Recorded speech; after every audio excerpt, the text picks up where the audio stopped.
2014 City Commission meeting will come to order. Madam City Manager. Would those who care to do so please stand and join me in the invocation?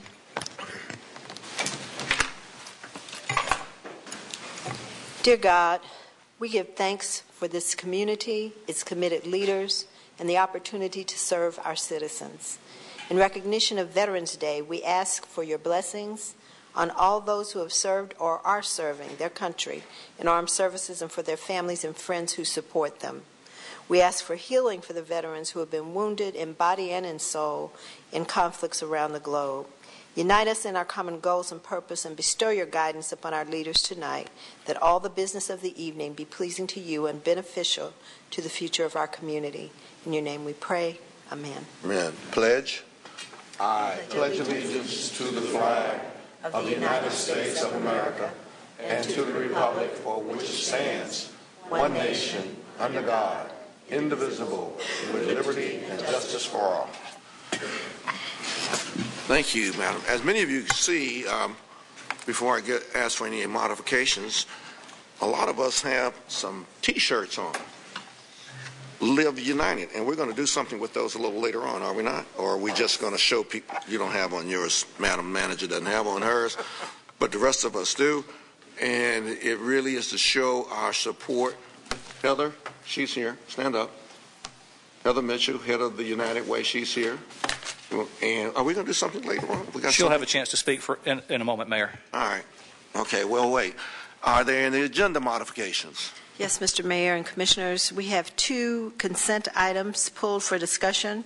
One is 9.04, approval to award asphaltic concrete materials, and 9.05, approval to award asphalt milling and in-place asphalt services contract. All right, those two items are pulled. Next item. Also, we have one change of order item, and that is item 5.01 is going to be presented later in the agenda before the target issue updates. All right. We got that. Next item is... We have several presentations, Mr. Mayor. Yeah, and I will go on. We do have some great, as we always have.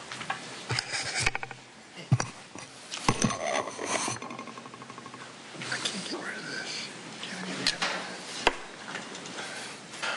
this. Bill and Kathy Campbell, where are you? That's what it. Do you want to know how long it took me to figure that out? Oh my God. It's great just to get it to go. Bill and Kathy Campbell, please come. This is very special.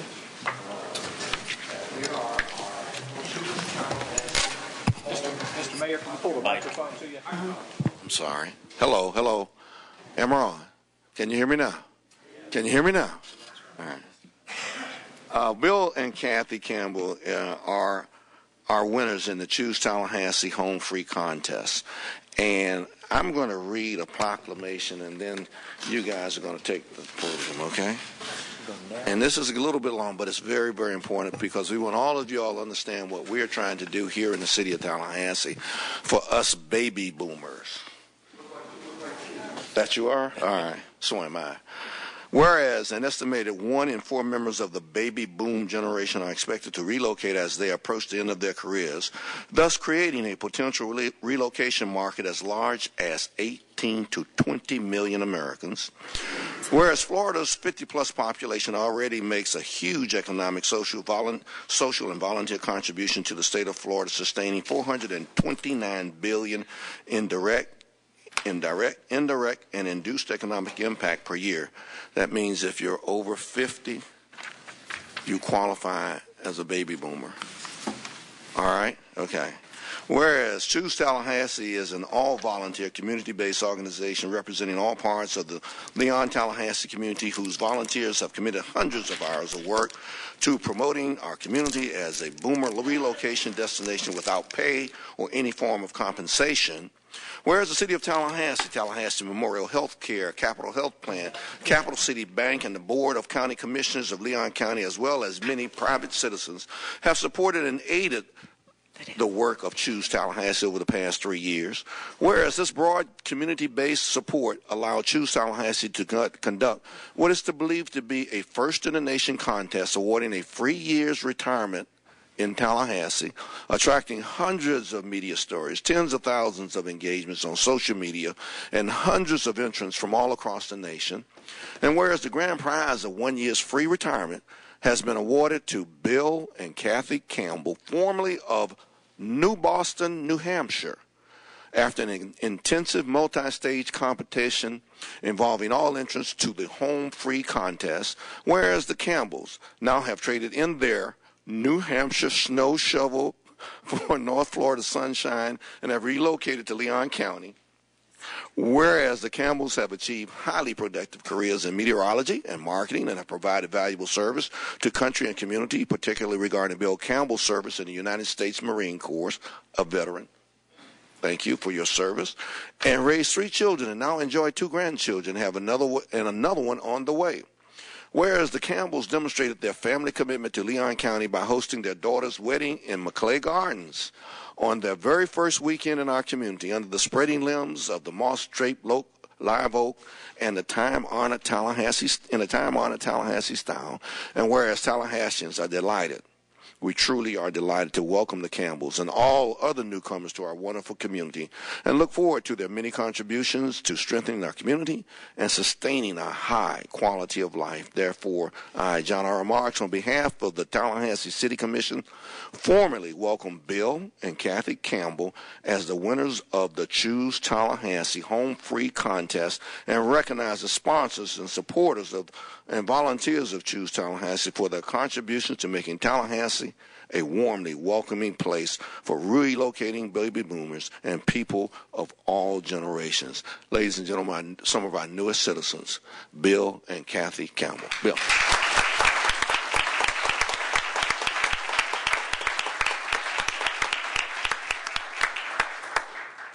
Oh, it's Bill, huh? Thank you, Mr. Mayor, and to the Tallahassee City Council for this proclamation welcoming Kathy and I to your great city. We are honored to have been selected by the Choose Tallahassee Committee to represent Tallahassee to current and future retirees. To baby boomers looking for a place to retire, you owe it to yourself to look at what Tallahassee has to offer.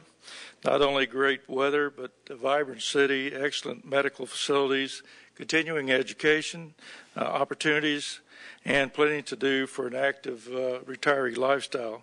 Kathy and I have been here since early August and already have attended some of the FAMU and FSU sporting activities, the Tallahassee Senior Center L3X classes, the Osher Lifelong Institute at FSU classes, and we've also sampled several of the street fairs, been to the North Florida State Fair. We've been to plays and symphonies, and everyone has been extending, welcoming, and displaying Southern hospitality. So again, Kathy and I thank you and to the people of Tallahassee for this opportunity.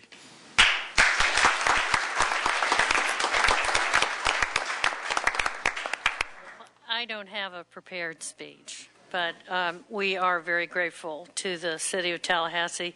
You just don't realize how much we have done in this last 3 months compared to what we did in New Hampshire. I kind of had a arm problem from all that shoveling we did last winter. And as we walked in the door, someone said to me, "Oh, I hear New Hampshire is having a bad snow up there." And I said, "Probably they are." So we're really blessed to win this contest. It was a national contest, and you had to answer some questions, and then they let the public vote. I'll tell you that I didn't vote even once, only because I don't have 1,000 friends, and I just didn't feel that I would win. And then I get a call saying that I'm in the semifinals, which was absolutely amazing, and that I had to create a video saying why we wanted to come live in Tallahassee as baby boomers. And I had done a lot of research. And so I knew quite a bit of what went on in Tallahassee, and that was exciting just to figure out what all that we could do here. And so I thought, well, a video, I'm a graphic designer, I could do this. So I did a video, and they chose us as semifinalists, and then we had to do a Skype interview. And that was exciting, too. Just a little daunting, all these people sitting around a table asking us questions. But and then one day, Mr. Rick Miner calls me up, and I was in a parking lot, and there was 15 to 20 feet, literally, of snow in front of my car. And I'm looking at that snow thinking, oh, if he tells me I lost, I don't know what's going to happen here. So I said, Rick, I hope you have good news for me. And he says, oh, yes, Kathy, I do. And I said, oh, you just should see this snowpack that's in front of me. I just can't wait to come to Florida. And since that time, it was, I think, in March, I'm not sure, we've been preparing to come down to Florida, Bill had to retire from his company. Well, he was going to retire anyways. And so just getting all our ducks in a row. We still haven't sold our house in New Hampshire, but we're working on that right now, and we're very, very pleased to be here in Tallahassee. Thank you, Mayor.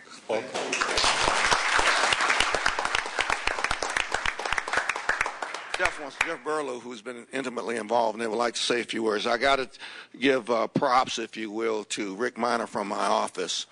Yeah, really, Rick Miner. Rick may not be here right now, but he was intimately involved in helping develop this whole program out of my office. And I said, let's go for it, and it happened. And let me tell all of you who know baby boomers, they went through this process, but you don't have to. You can just come on down and live with us, Your Honor and Commissioners, thank you so much for your support, without which this would not have been possible. It was your contributions and the contributions from our other major sponsors that made it possible for us to achieve the success that we've achieved. And I think we have started to raise Tallahassee's profile as a great place for people to relocate, for people of all generations, but especially people 50 and older. Let me also say we have plenty of room in our organization for anybody who would like to volunteer. Anybody would like to help us in this effort, we think we could put your talents to good use. Why should you do that? Well, as we told the mayor and the commissioners when we were here asking for their support initially, a community that attracts 0.3% of the available relocation destination adds more than $1 billion a year to that community's income. That's jobs, that's opportunity, that's businesses. In addition to that, think of what thousands of people like Bill and Kathy could do with their volunteer commitments to our community, to adding their business insights to our community, to adding their life experience to our community. This is a great opportunity, and we should seize it. We would welcome your involvement in any role that you care to play. Mayor, Commissioners, thank you so much. Thank you, Zell. Thank you so much. And we want everybody to know that Tallahassee has been designated the #1 destination for baby boomers in the entire nation. I don't know what magazine that was, but I don't care. But we have that designation. Thank you, and welcome to Tallahassee. Thank you, sir. Heather, you're on. As usual, I got things a little out of order, but I don't think you mind, do you? Go ahead, Heather. Well, I am here to say thank you, first of all, to you, Mayor Marks. You have been such a strong supporter of what United Way does in this community for so many years. You have chaired our campaign in the past.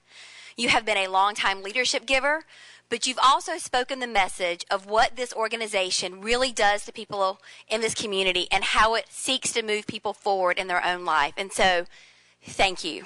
Thank you for that leadership, that wisdom, that guidance. Thank you.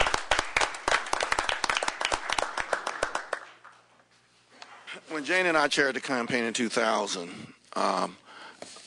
you know, it was a daunting task. You can't say it's not, but it was one of the most wonderful experiences that we have had to touch base with the people in this community. And any of you who have not had that opportunity, I think the managers had that opportunity, have you not? Mm-hmm. The managers have that opportunity to chair the campaign, and there may be others here. If Heather calls on you to do it, you're going to say, oh, I can't do this. But really, it really truly is it can be a life-changing experience because you recognize the needs in this community and what you can do. So, Heather, I want to thank you all for what you've done. Thank you. Thank you. I also want to thank the City Commission. The City of Tallahassee, collectively, over the last 19 years, has provided over $4 million into this campaign from private donations from folks that work for the City of Tallahassee. That is amazing.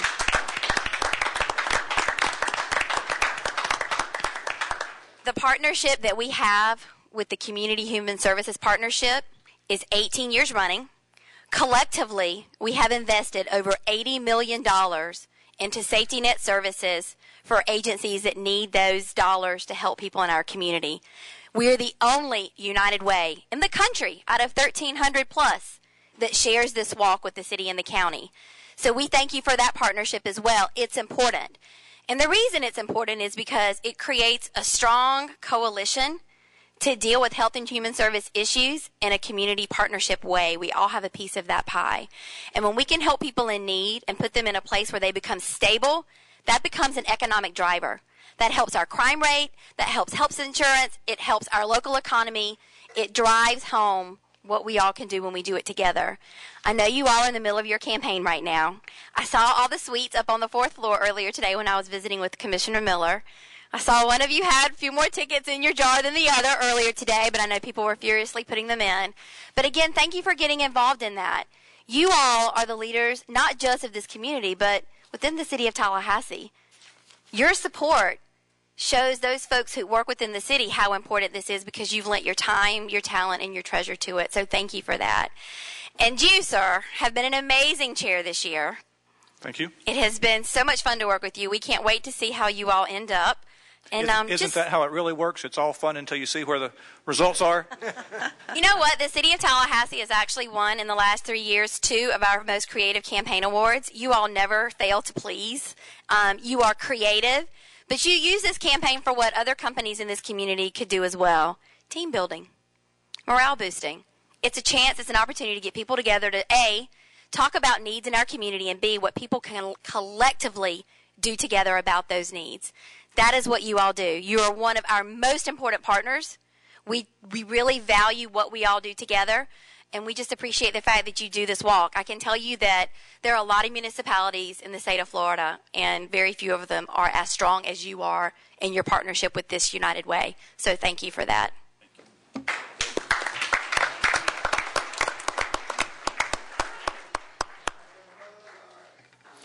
As they're hugging, I wanted to give a shout out on the 4th floor, Mr. Mayor, to Melissa Ingram in your office and Amelia Angleton and Allie Fleming, who worked hard.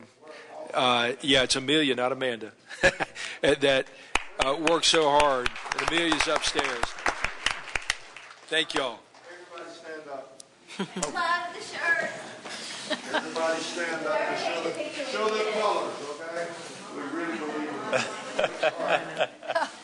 Wait, Or whatever you call it. Oh, gosh. You get it. All right. Thank you all so much. Thank you, Heather. Thank you. All right.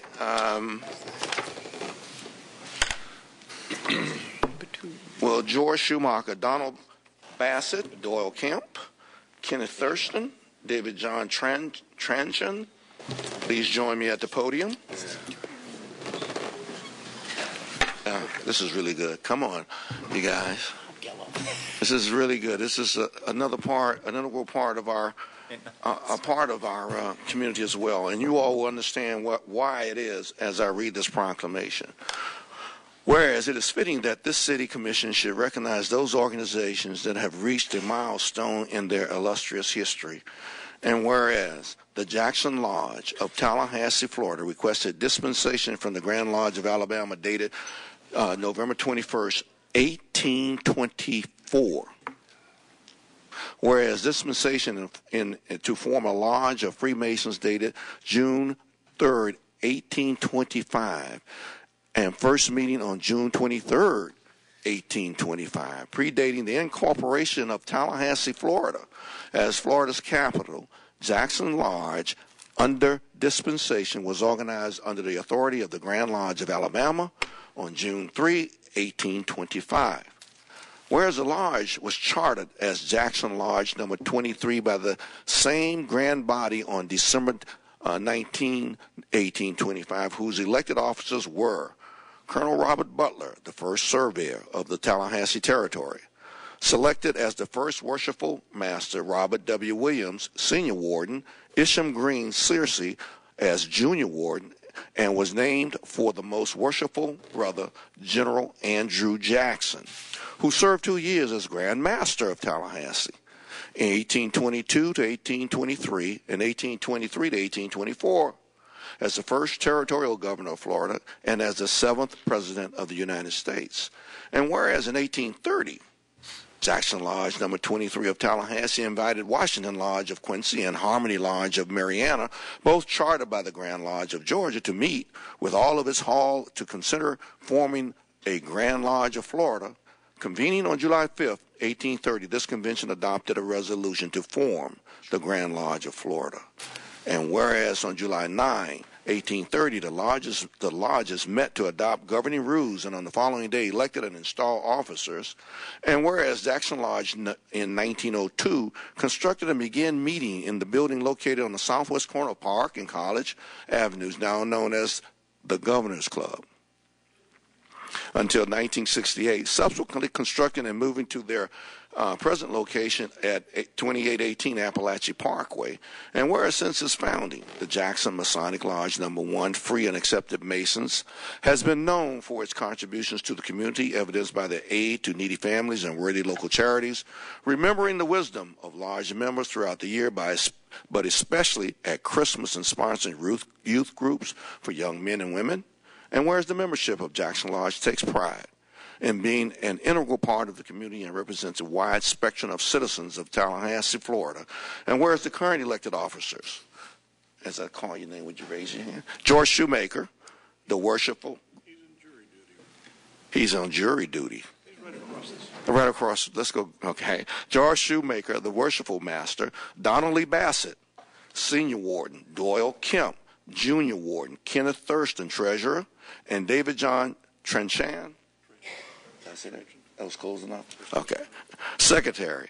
And whereas there are 294 active members of the Jackson Lodge number 1, and whereas it is for the noble, social, charitable, and community contributions of Jackson Masonic Lodge number 1 of Tallahassee for at least 190 years that this legislative body is most thankful.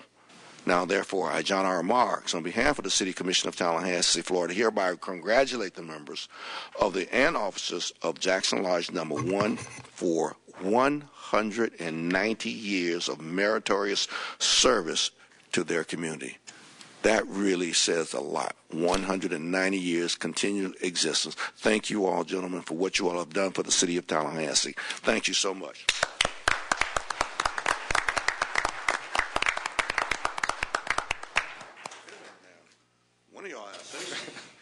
Well, I want to say first, it's a privilege to be part of an organization that's this old and this integral to the history of the city of Tallahassee, because we actually predate the incorporation of Tallahassee as a city. It's also tremendous to be honored and recognized for that by the City Commission, and we're very grateful for that honor. Some of the little tidbits of history that are so ingrained in Florida and Tallahassee are the Duvals, John Pope Duval and Robert Pope Duval, who were were both members of the lodge, and one of them was John Pope Duvall was the first territorial governor of Florida.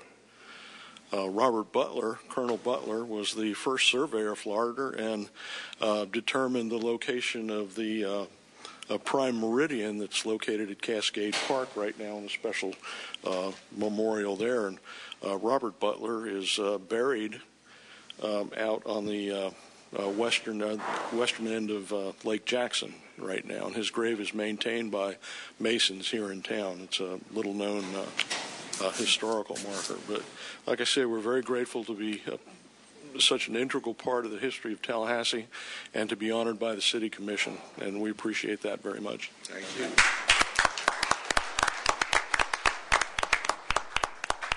Thank you also very much. Thank you, sir.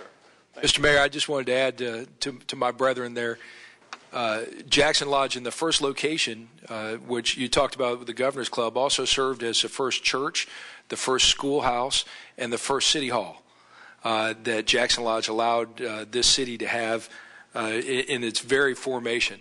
And, of course, you mentioned Robert Butler, who gave us a prime meridian marker, also gave us Meridian Road, and the baseline that went east-west that he named after his boss, which is Jackson Bluff. So if it weren't for Jackson Lodge, the city of Tallahassee would have had a harder time coming up. So thank you all very much. You wouldn't believe this, Commissioner. I was going to ask our resident historian to please give us some additional remarks. And he is that. If you want to know the history, any history of Tallahassee, call on Scott Maddox. And if you're wrong, he will correct you, too. He will correct you. So thank you, Commissioner Maddox, for those words. We really appreciate it. And thank you all again, gentlemen. Thank you for being here. All right. Well, and I want to hope I get these right. You want to come up and help me, Maggie? You can say Tanaya Anthony, Tanaya, and Jadarika Alexis Connolly. Please join me at the podium. Mm-hmm. Now, I know that I probably said one of those wrong. Which one? Both of them? Just one of them? Well, you better go ahead and say it. Tell them how Greetings, I am Jaterica Connolly, a first-year English education student at Florida Agriculture and Mechanical University. All right, now, you got to wait now. Say that again, Jaterica. Jaterica. Oh, Jaterica. All right, Jaterica. All right, I tried. Additionally, will the following individuals please join me? Maggie Lewis Butler, Vice Chair of the Leon County School. Our own D. Crumpler. Where are you, D? Doug Cook. Is Doug here? Doug Cook is Ricketts principal, and or Zach Ansley, Ricketts assistant principal. Any other school board members or faculty members from Ricketts, or anybody that went to Ricketts, come on up.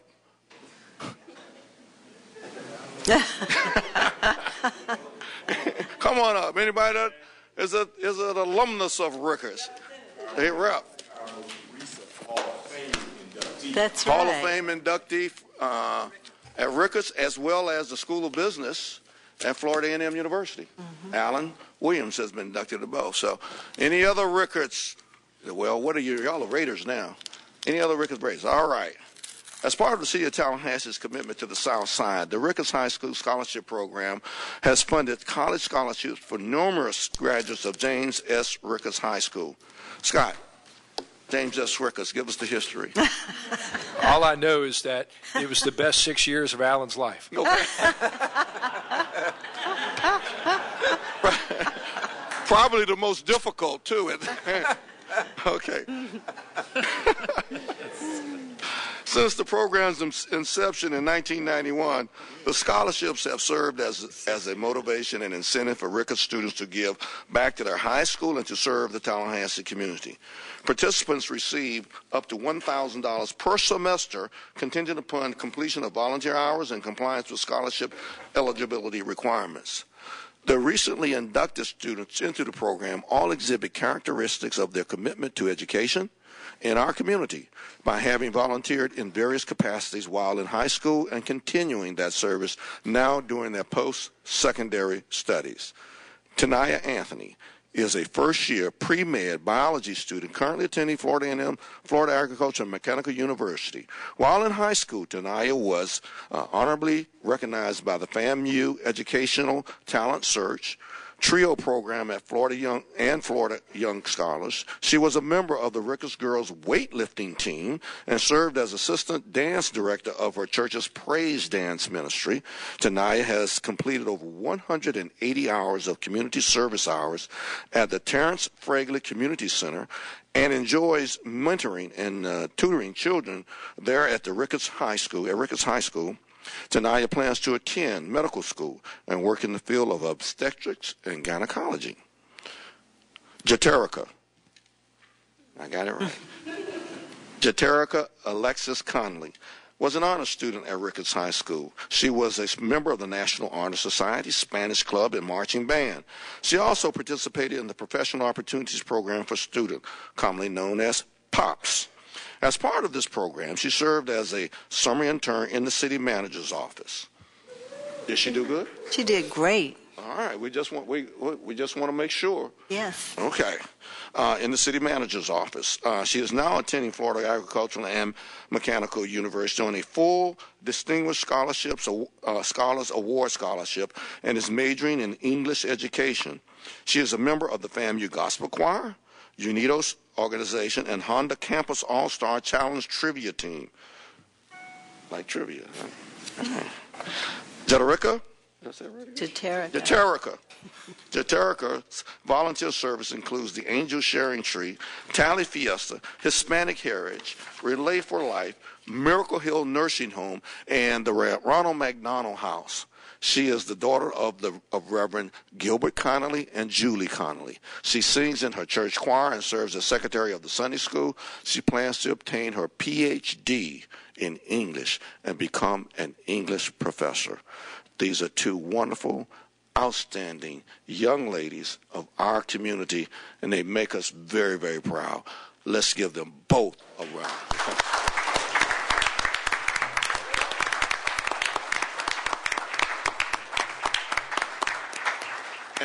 And Jaterica just whispered in my ear she has something to say.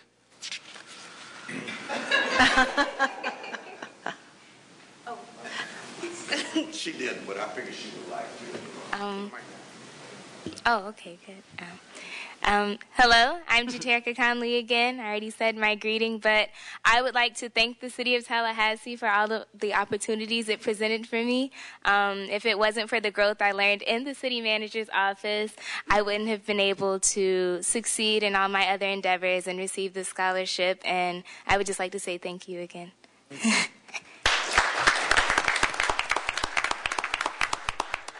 Naya Anthony.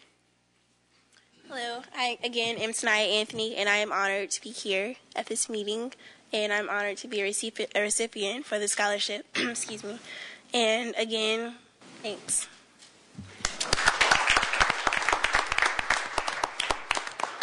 Now, Alan Williams. Alan Williams really is a distinguished graduate of Ricketts High School. I had the pleasure of working with him many years ago, and he now represents us in the 8th District here in the House of Representatives, and he too is a proud Ricketts graduate as well as a very, very proud graduate of Florida A&M University. So we really appreciate you too, Alan. Thank you all so very much for coming.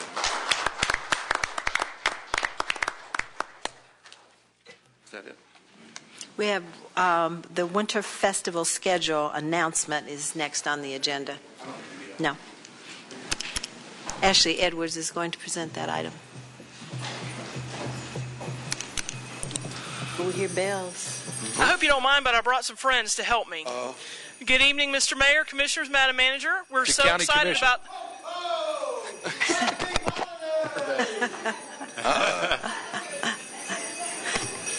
We're very excited about this year's Winter Festival. It's the 28th annual. Our theme this year is peppermint, penguins, and poinsettias. This is the penguin here himself. The event this year is December 6th. It'll run from 3 to 10 p.m. The lighting ceremony takes place at 6. The Jingle Bell Run that's sponsored by Capital Health Plan kicks off at 6:15. And the Your Own Utilities Nighttime Holiday Parade will start at 7. We've got 5 stages of entertainment with over 55 groups performing. over 25 arts and crafts exhibitors, the wonderful Candy Cane Lane, which is a great place for families to stroll through and see some really neat sights and sounds of the season, and of course ice skating on Clayman Plaza. If for some reason you're not able to make it on December 6th, we've got a couple other events I just wanted to remind you about. This year's Elf Night is December 18th, always very popular at Oven Park from 5:30 to 8:30. Soul Santa will be appearing at the Laverne Payne Center December 19th from 2 to 5, and again December 20th at 10 a.m. at the Walker Ford Center. We look forward to seeing you at some of these events. All right, Winterfest is on.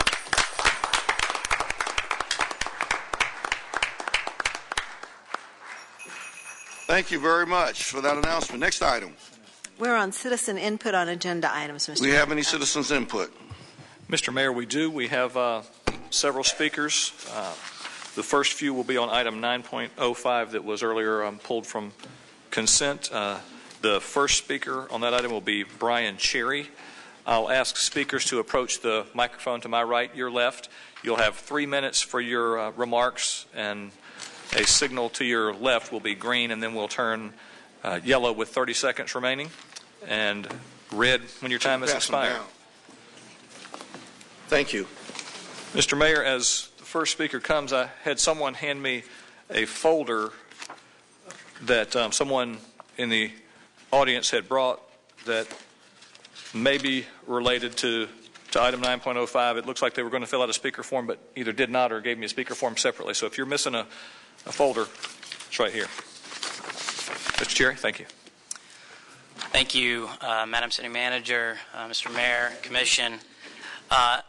Unfortunately, I have to come before you this afternoon and evening to discuss an issue of concern that's been brought forward to us on agenda item 9.05 relating to the asphalt services contract that was pulled for discussion later today.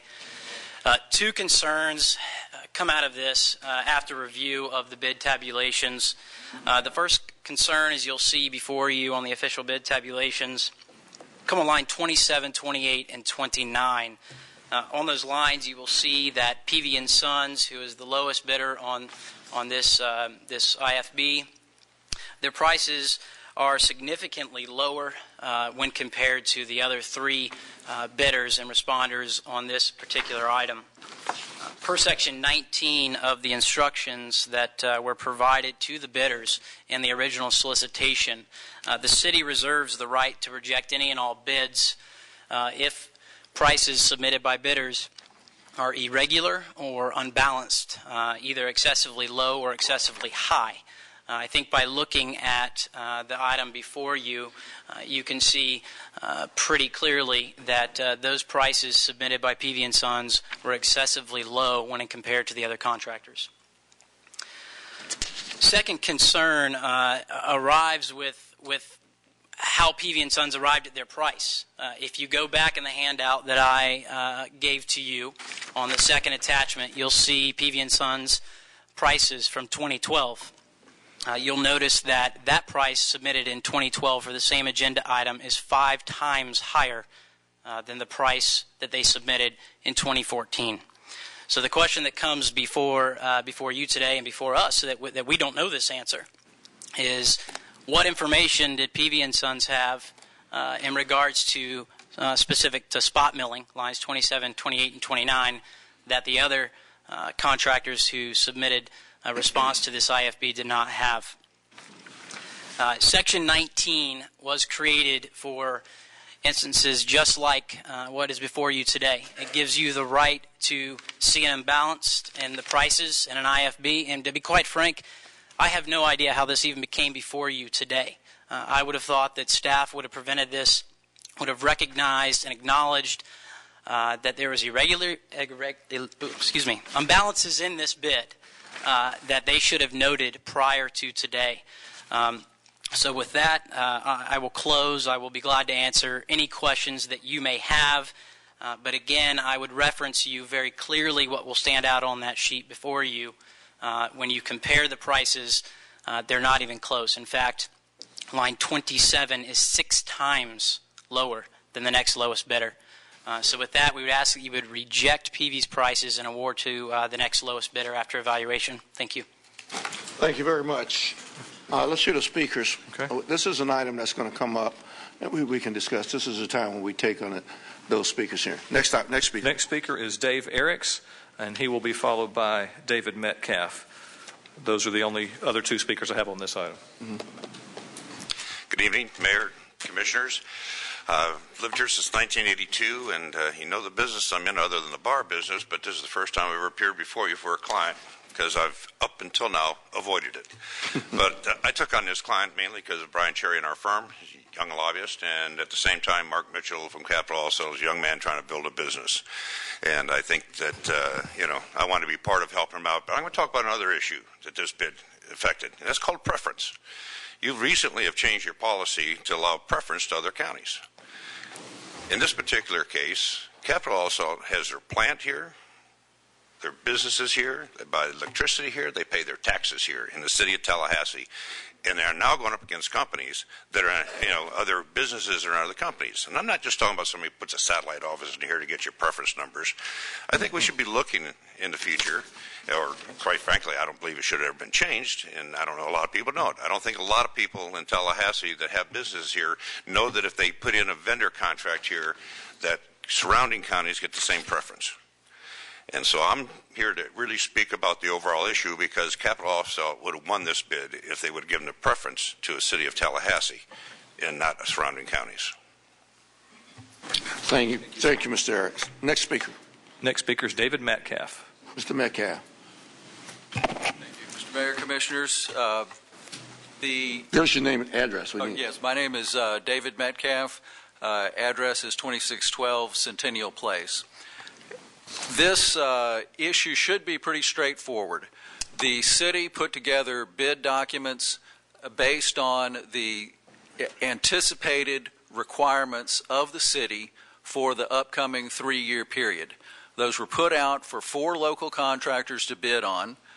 The prices came in there very close between the 2 low bidders, and the city has determined that Peavy & Son put in the lowest responsible bid and would provide the best overall value for the city of Tallahassee.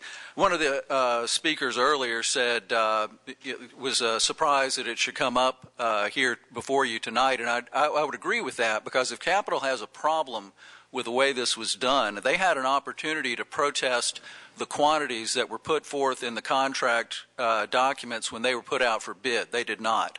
They had an opportunity during the bidding process to raise questions of the engineer about the quantities that were being assumed and whether those were accurate. They did not. They had the same opportunity when there was a pre-bid meeting where the contractors went through line by line. They did not, and they did not submit a timely bid protest. Now, once all of the prices are out there and they would gain a competitive advantage, now they want to come in and have a 5th bite at the apple to try to use the political process to overturn what should be a straightforward award. The city attorney's office has determined that this would, because this would give the best price to the city, and there was not a timely protest, there's no need to award the project to anyone other than Peavy & Son, the intended recipient. And finally, there was an innuendo about what information Peavy & Son may have had, or that the city staff may have given. I'm not sure exactly what he was trying to insinuate, but the difference, the information that Peavy & Son had is that Peavy & Son has 3 milling machines that can do this work. They have experienced crews to operate those milling machines. They are not going to have to subcontract it to an out-of-town outfit to and essentially give a middleman's markup to the city of Tallahassee for that work. Thank you. Thank you very much. Any other speakers on this? Not on that item, but we do have other speakers for this portion of the meeting. We will. This is an item that will come up later on our agenda. Next speaker. Next speaker is Delatry Hollinger, addressing item 1302, which is status update on O'Connell site and FSU land exchange.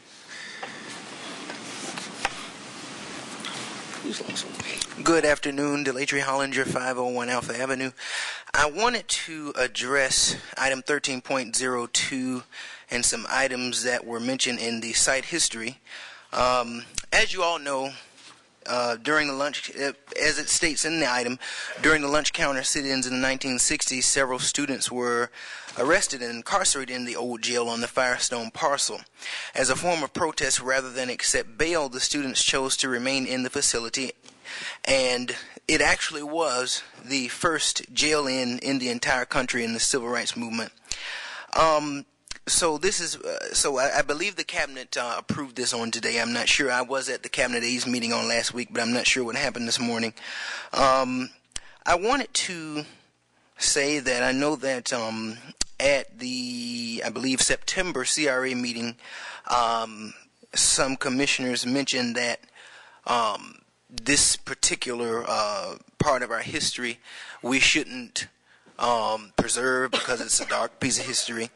But as a student of African American history, I'm not sure, with the exception of what's happened from about the 80s to now, what's not dark as it relates to African American history, including slavery in the 1950s, 1960s civil rights movement. As it relates to also what's stated in the item, I'm not requesting that the building be rebuilt, because if you look at photographs from 1936 when the building was constructed, the outside looks pretty much identical to how it has looked over the past nearly 80 years. The only part that will significantly change is the inside. And I also want to note that I'm not asking that the entire building be saved, but only about 30% of it. And I know that the CRA does not have sufficient funds for reconstructing, but again, I'm not asking for reconstruction, but simply renovation. But I believe that this presents a prime opportunity for a statewide civil rights museum here in the capital city. We are far behind when we take a look at places such as Alabama, Georgia, and Tennessee that all have statewide civil rights museums. And this would be an excellent building to have that in. I'm not too sure if we have any other buildings left in this city that have such a strong connection to the civil rights movement. And I think that we should follow precedent. This would be a major tourist attraction, and it states in the item that the corridor on Gaines Street would be great for retail, offices, entertainment, hotels, apartments. I can't think of anything that would attract tourists more than a statewide civil rights museum in a building of great historical significance to this city. So, again, commissioners, I believe, depending on what happened this morning, if the building is officially in your care at this point, please take into consideration that, please take into consideration that this is probably one of the most significant pieces of history that the city has been privileged to own, and I just hope that we would do the right thing as it relates to it. Your time has expired. Thank you, sir. Thank you, Delaney. Thank you, sir. The remaining speakers are on item 1307, implementation of ethics charter amendment. The first is Erwin Jackson. He'll be followed by Brian Jackson. You've got a presentation to make a video if we've got a city video expert. It's already up here.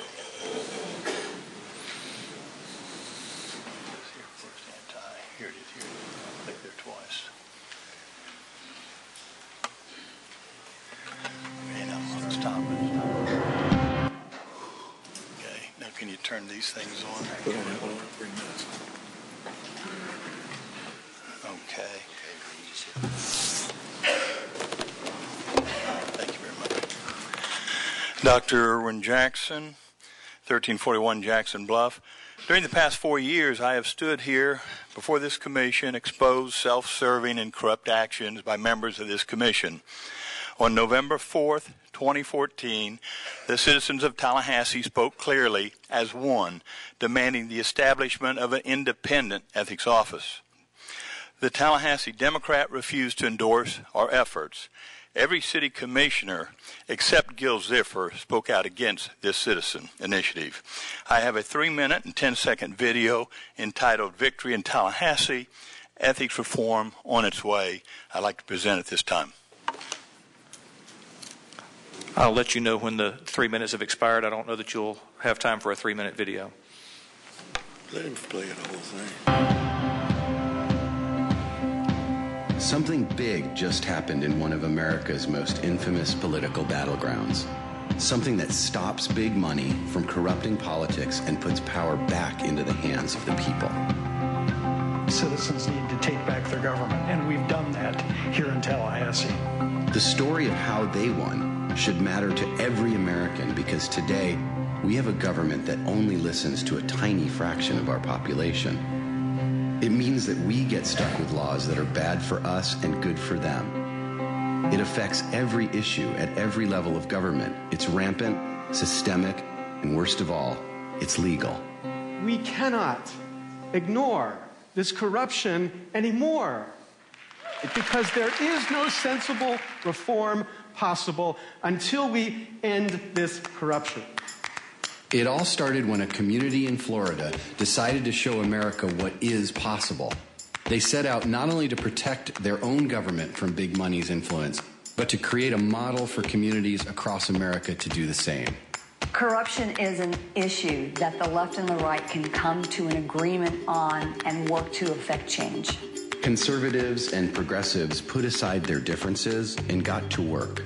The chair of the Florida Tea Party Network, the former president of the Florida League of Women Voters, the chairman of Florida Common Cause, and a former county commissioner banded together to create Citizens for Ethics Reform. We use the American Anti-Corruption Act as a model for what we did here in Tallahassee, and I'm sure any other city or state could do the same. The American Anti-Corruption Act includes tough new lobbying and ethics rules to stop political bribery, because bribery should be, illegal. Transparency laws to put an end to secret money so we know who's really backing our politicians. And a tax rebate for voters who make small political donations so we can elect politicians who haven't sold out to special interests. This is what I'm fighting for. I'm fighting for you, but you have to fight too. Polling all over the country shows that anti-corruption laws are incredibly popular. When they show up on the ballot, they win. You would just walk up to people and say, we want an independent ethics officer in Tallahassee, and people were like, where do we sign? We needed a little over 9,000 signatures. We were able to get over 20,000. It's not so much convincing people to sign off on the petition, it was to convincing people that it was possible to do it. 67% of Tallahassee voters said yes to an ethics and anti-corruption code. Excuse me, your time has expired. Is the video nearly the end? Let it play. If I let it play. Tonight proved two things. One, that this issue of fighting corruption and making our government represent the people, it's not a liberal issue, it's not a conservative issue, it's an American issue, and we proved it in Tallahassee tonight. And this is the beginning, because after tonight, we are taking this victory and we are going out to other cities across the country until it reaches Washington and we pass it nationally. And it started here tonight. We came together to show America that we can take our country back from special interests, that if you're willing to fight for it, the promise of a government of, by, and for the people is not only possible, it's happening right now. That's why we need your help. Pass this video on to your friends, your colleagues, your family. If we put aside our differences and work together, we can pass anti-corruption laws from coast to coast and give America back to its rightful owners, the people.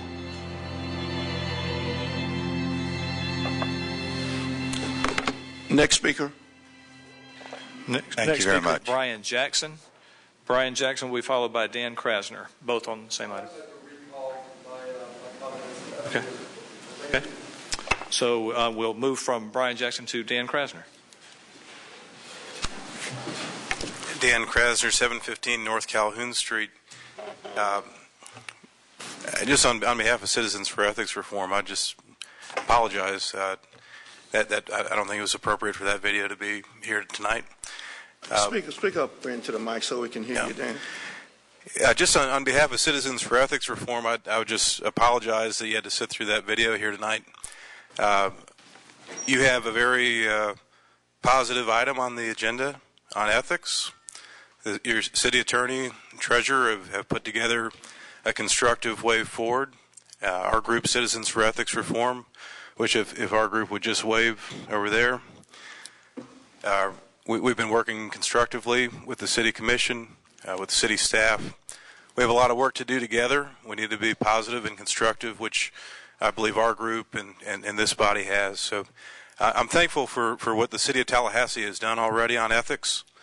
You're doing great work on this issue. There's more heavy lifting to do, but you have our group's commitment to be positive and constructive, to roll up our sleeves with you and move forward to implement the charter amendment. And I'm grateful for the staff's good work and thoughtful directions and swift recommendations to you on implementation. And I look forward to working with you all. Thank you. Did I hear you correct that you're not involved in that video? I'm in the video, but it was not our call to have that video shown tonight. I don't think this was an appropriate setting for that video to air. Okay, gotcha. Okay, just want to make it clear. That's all. Next speaker. That's the last speaker for this portion of the meeting. We have a couple of speakers for unagended items, which is later in our meeting. All right, good enough. We're on consent, Mr. Mayor, and we have two items pulled for consent, 9.04 and 9.05. Who pulled 04? 9? I pulled. Commissioner Ziffer pulled both. I pulled them both. Did you pull both? I did. Go for it. Can we just move consent first? Then we can move consent? Second. With the exception of 9.04 and 9.05, all in favor of the motion say aye. Aye. It passes. Commissioner Ziffer. So I think almost every year or maybe every other year since I've been here, we've had an asphalt contract come up. And out of all the contracts that come before us, the asphalt contract always seems to be the one that has difficulties. It has suggestions of impropriety. It has just all sorts of accusations. Not to mention, I am a little bit bothered by the price differential. I have pulled it. I don't know if there's any other discussion anybody else wants to have, but it seems to me to affirm that perhaps in this case what we're doing is right, as other things that we do. I don't know whether it requires review from someone else to take a look at it. I know that we have an ethics officer now that's supposed to be looking at things like that to see if we're doing something wrong, because clearly there have been accusations that we are. But I'm just bothered by the fact that every time asphalt comes up, there's always an impropriety suggested. I don't think the contract has gone smoothly since I've been here, and I would like to either resolve it or find out what the problem is and move on. I don't know if there's an appetite on anybody else's part. Are you talking about both 04 and 05 or just one? I'm not clear. Well, I was grouping both of them together because it was asphalt. I apologize. It seems like 9.05 is the one that's in contention. All right. We got to take a look at that. Sorry. Commissioner Maddox. Thank you, Mr. Mayor. I agree with Mr. Ericks's point on local preference. Currently, we give local preference points to Gadsden, Jefferson, and Wakulla counties. We give 5% local preference points for those. So if you have a business that's in Gadsden, Jefferson, or Wakulla, you get the same amount of points as if you had it in Leon for local preference. Currently, the only near reciprocal agreement is 3% recognition of Wakulla for Leon County businesses, 0% recognition in Gadsden or Jefferson County for their contracts. Why in the world would we give local preference points for areas outside of our county that don't give local preference points for our businesses here in Leon County? So we either ought to scrap local preference, or if we're going to have it, give it to local companies, not companies that are different counties. So there's a disparity there. It's like an imbalanced trade agreement, and I'd be in favor of that coming back for a fix. But we're on this particular item. That is on that item. I know it, but how is it? I'm trying to put them all together. I know there was a part of it.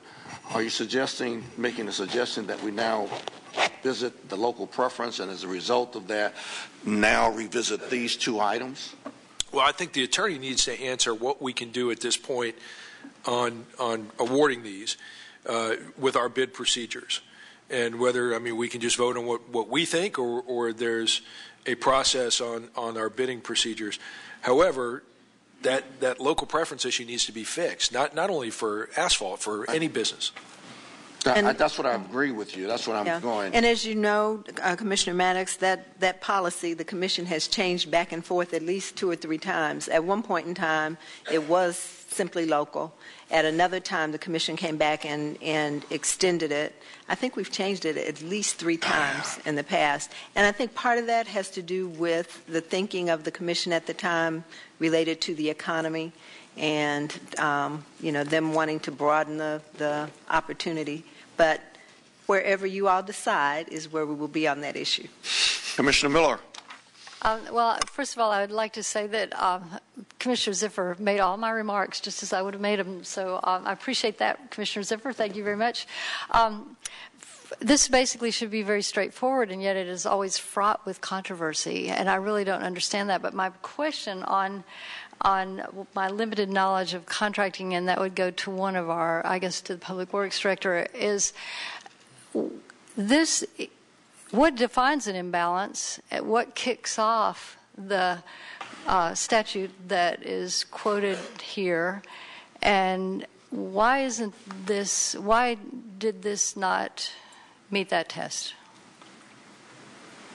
Well, is that a legal question? Well, I mean, that may be a legal question.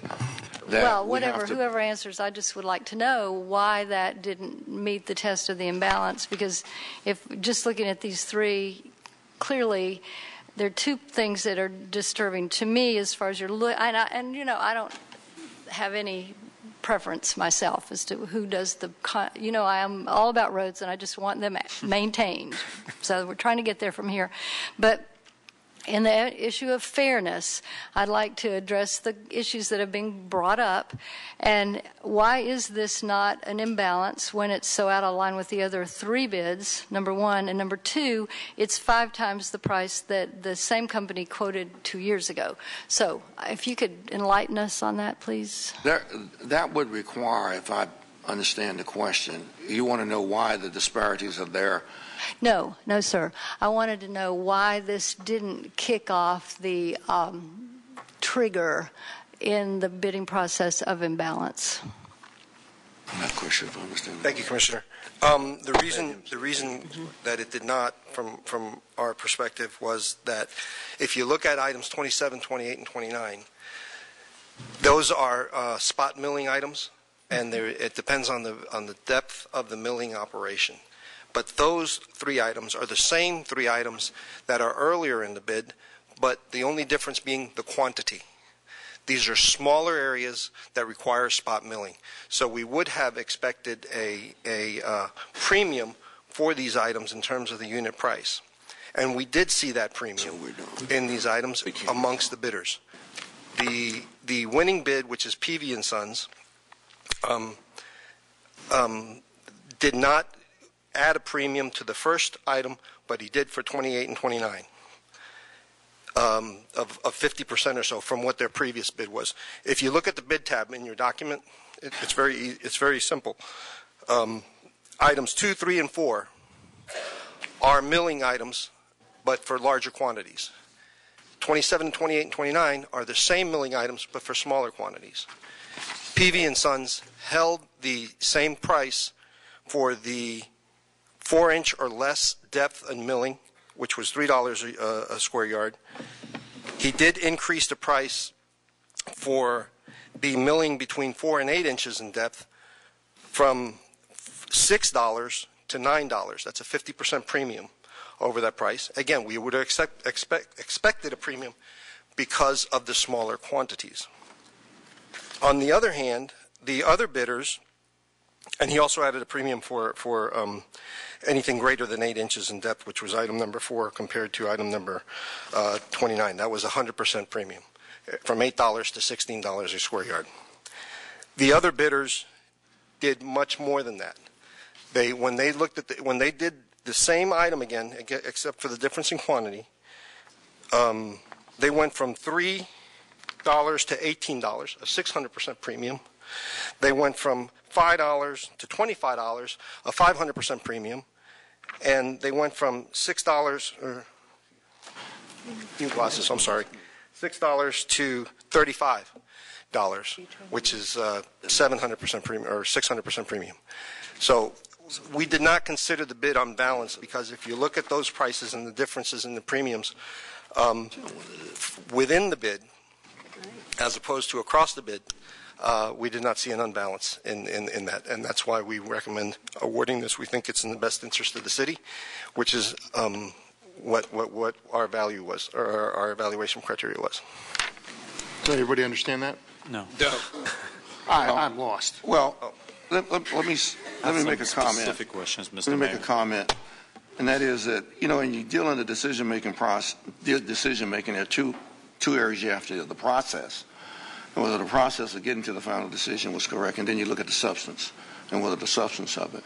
So I'm going to have to turn to the city attorney and ask you, was the process correct as to how we got to make the decision? Mayor and Commissioners, the problem from a legal perspective on this is that the parties that participated in this bid all have participated in city bids any number of times, and in fact some of them have been involved in appeals and protests many times. We have an appeal procedure in the RFP, and we have an opportunity to raise all of these kind of issues and being thoroughly considered, and either myself or another attorney in my office acts as hearing officers and reviews all of those things and allegations, and then does a written report and a recommendation. In this case, there was no timely protest. It's as simple as that. If there had been, all of these issues that are being raised concerned today could certainly have been considered and witnesses presented, and the department has representatives at those protests, and the hearing officers certainly would have asked the Public Works representative why it was should be viewed as unbalanced, or their explanation of it. My concern, an overriding concern, is that there was a protest, but it was clearly untimely. As a letter from Ms. Jackson of my office indicated to the manager's office. I know that we've had issues with asphalt in the past, and I'm as tired of issues keep coming back on this particular subject as I'm sure most of you are also, but I think in this particular situation, in terms of review and an explanation by the Public Works Director of how it was viewed, it is very difficult to say that there was any improper decision-making by the committee and the determination by the department and the rankings by the department. Now, it is always the Commission's prerogative to reject all bids, and that certainly is an option. And if you do not want to accept the recommendation coming forward, notwithstanding the fact that there was an untimely protest, then that's certainly your prerogative. In terms of making another decision, I think you can certainly do that if a majority wants to do that, but you certainly need to put it on the record in clear terms why you are making another decision. I'd certainly suggest that if you don't want to make the recommendation, then reject all bids and we go through the process again. It does trouble me by the fact we're at this posture, though, and all of these issues could have been raised before a hearing officer from the city attorney's office and fully considered and a written decision rendered on these issues. Well, what the city attorney has just gone through is the process and how we got to where we are, the process. And what I understand him to say is that the process was followed legally, sufficiently, and everything. There's no issue related to getting there. Now, The concern that probably all of us have deals with the substance of the decision. And the substance of the decision does show some disparities in terms of the responses by the various parties. There's no question about that. And we see those disparities, but I think we have to be careful that under the current circumstances, as the city attorney has said, there are opportunities to address not only the process but the substance prior to it getting here. And apparently, from what the city attorney is telling us, though the issues were not raised. Now, in a legal manner, and I think the city attorney is correct that if there's a desire on the part of this commission to revisit this particular matter, we can. But I think I have to tell, from my experience, that the process was followed, it was legal, and right now, if we have trouble with the substance, we should reject all the bids and start all over. I think that's the only alternative we have. Commissioner Gillum first. Thank you. I do have a couple of specific questions on the disparity between the prices on lines 27, 28, and 29. And I'll just say from the offset, because we were involved in this issue before when this bid was let. I have never seen drama like this except family drama. And I really hate this commission consistently being put in this kind of position, but it is. And one of the reasons why I believe it is because the last time this thing was let, it included a condition around owning a cement plant, which we all found completely unreasonable. And so from this dais, we had to throw that out. And you all had to come back after, I think, agreeing with us that there was no reasonable explanation as to why we would require the person doing this work to own a cement plant. Didn't make sense, and only one company could have responded successfully under that condition. So I blame, frankly, the previous decision on why we're at this place and have given the impression that this commission is willing to upend staff recommendation every time simply because someone makes a determination that they're not being treated fairly. I'll also say that over the course of this contract, we probably, I know I have been, but I would guess others have been met with by one side or another saying, we've been treated unfairly. We're being asked to do things that the previous providers were not asked to do. If we treat everybody the same, everybody's held to the same expectation, you deliver the same level of work under the same pressure conditions, under the same timelines, I think we could really avoid a lot of this. But because we're human, those kinds of biases are bound to seep into the system. But my charge to you all is that you and all the way down, the folks who work with and for you have to consistently apply what the rules, regulations, expectations are to all vendors. And I think that would help all of us out.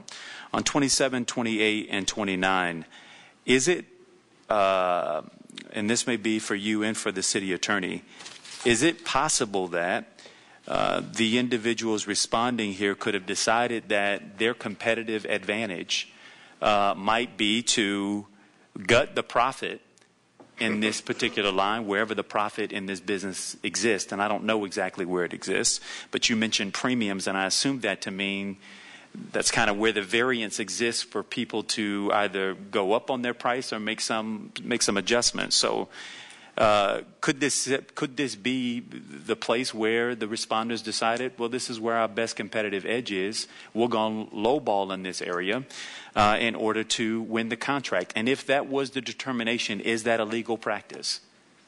I can't speak to that being their okay. Well, city attorney, is that a legal I don't practice? think it is. I mean, you can bid whatever you want to on any. So you're saying you don't think it's legal, or you don't think it's illegal? I don't think it's illegal based on the information okay. I had. I don't have any indication that there was any collusion with anybody within the department, or they had both the bidder and the protester had information on how much the various processes had been used previously. That's clear. what may be viewed as, on the one hand, as a smart bid, may be viewed on the other hand as a bid that was not straightforward. Got it. So it's your determination that it is not illegal if in this section they determined that they were going to lowball in order to increase their competitiveness in the bid process. My second question then is, if they were awarded this contract, and in these three areas, 27, 28, and 29, they ever came on a situation where what they needed to spend was not equal to what they were getting on it, could they issue or submit for a change order, and the government on the back end have to make good on or make a determination as to whether a change order is warranted, thereby increasing the price above what is reflected here? That is certainly possible. However, to add to that, we took the initiative of calling the bidder and asking them the specific question that if the quantities were to increase in that particular item significantly, would they honor that price? And they have indicated that they would. Okay, so if this moves forward, it would be my suggestion that if any of that ever fell out of bounds, that this commission be alerted. Right. Because my issue is, and this has been one for a number of years, that there are folks who can compete in the competitive process, and then at some later point, because we're not watching, and it's through the process, it's now in the government, they can go back and then submit change orders that then either minimally or substantially change what we understood to be what we were going to be paying for the rendering of a service. And so to avoid that, and again, you're dealing with huge sums, you're dealing with big money here. And at the point that, staff underneath you get involved, it's just a matter of getting it done. It's business. It's business as usual that the contract has been approved. Is there, in your opinion, a successful way to flag these items, and frankly, the entire contract, that if there are change orders that were to surface over the course of these 3 years, and I hate to go here because none of us know what milling and paving ought to look like in this city, I want it flagged because we can't give the impression that you can play inside of our bidding procedures to win a bid to then later make some change orders and become whole again because you decided to underbid yourself in the competitive process. That would be a major concern for me. But if we were, again, to move forward, that would be a condition I think is appropriate. And to Commissioner Maddox on the question of local preference, I actually initiated the last local preference change that we did, which I should have listened then to Commissioner Muschin because he raised the argument at that time, and I believe in that argument that we're a regional economy and that the last thing we want to do is, one, fly contrary to U.S. Commerce Clause around interstate commerce, and then two, he understood that the city of Tallahassee and Leon County, the weight that we have in this regional economy, and I would describe regional as the contiguous counties to Leon County, is so outsized that there could be a scenario where outside counties could adopt similar policies that advantage their local folks and disadvantage the folks here that compete. And we went ahead at that time because we felt the financial environment in this city was so dire. We didn't want our contractors to be at a disadvantage. We wanted to give them a leg up. And so we put a temporary, I forget the description we used, but it was sort of an economic stimulus for our local folks.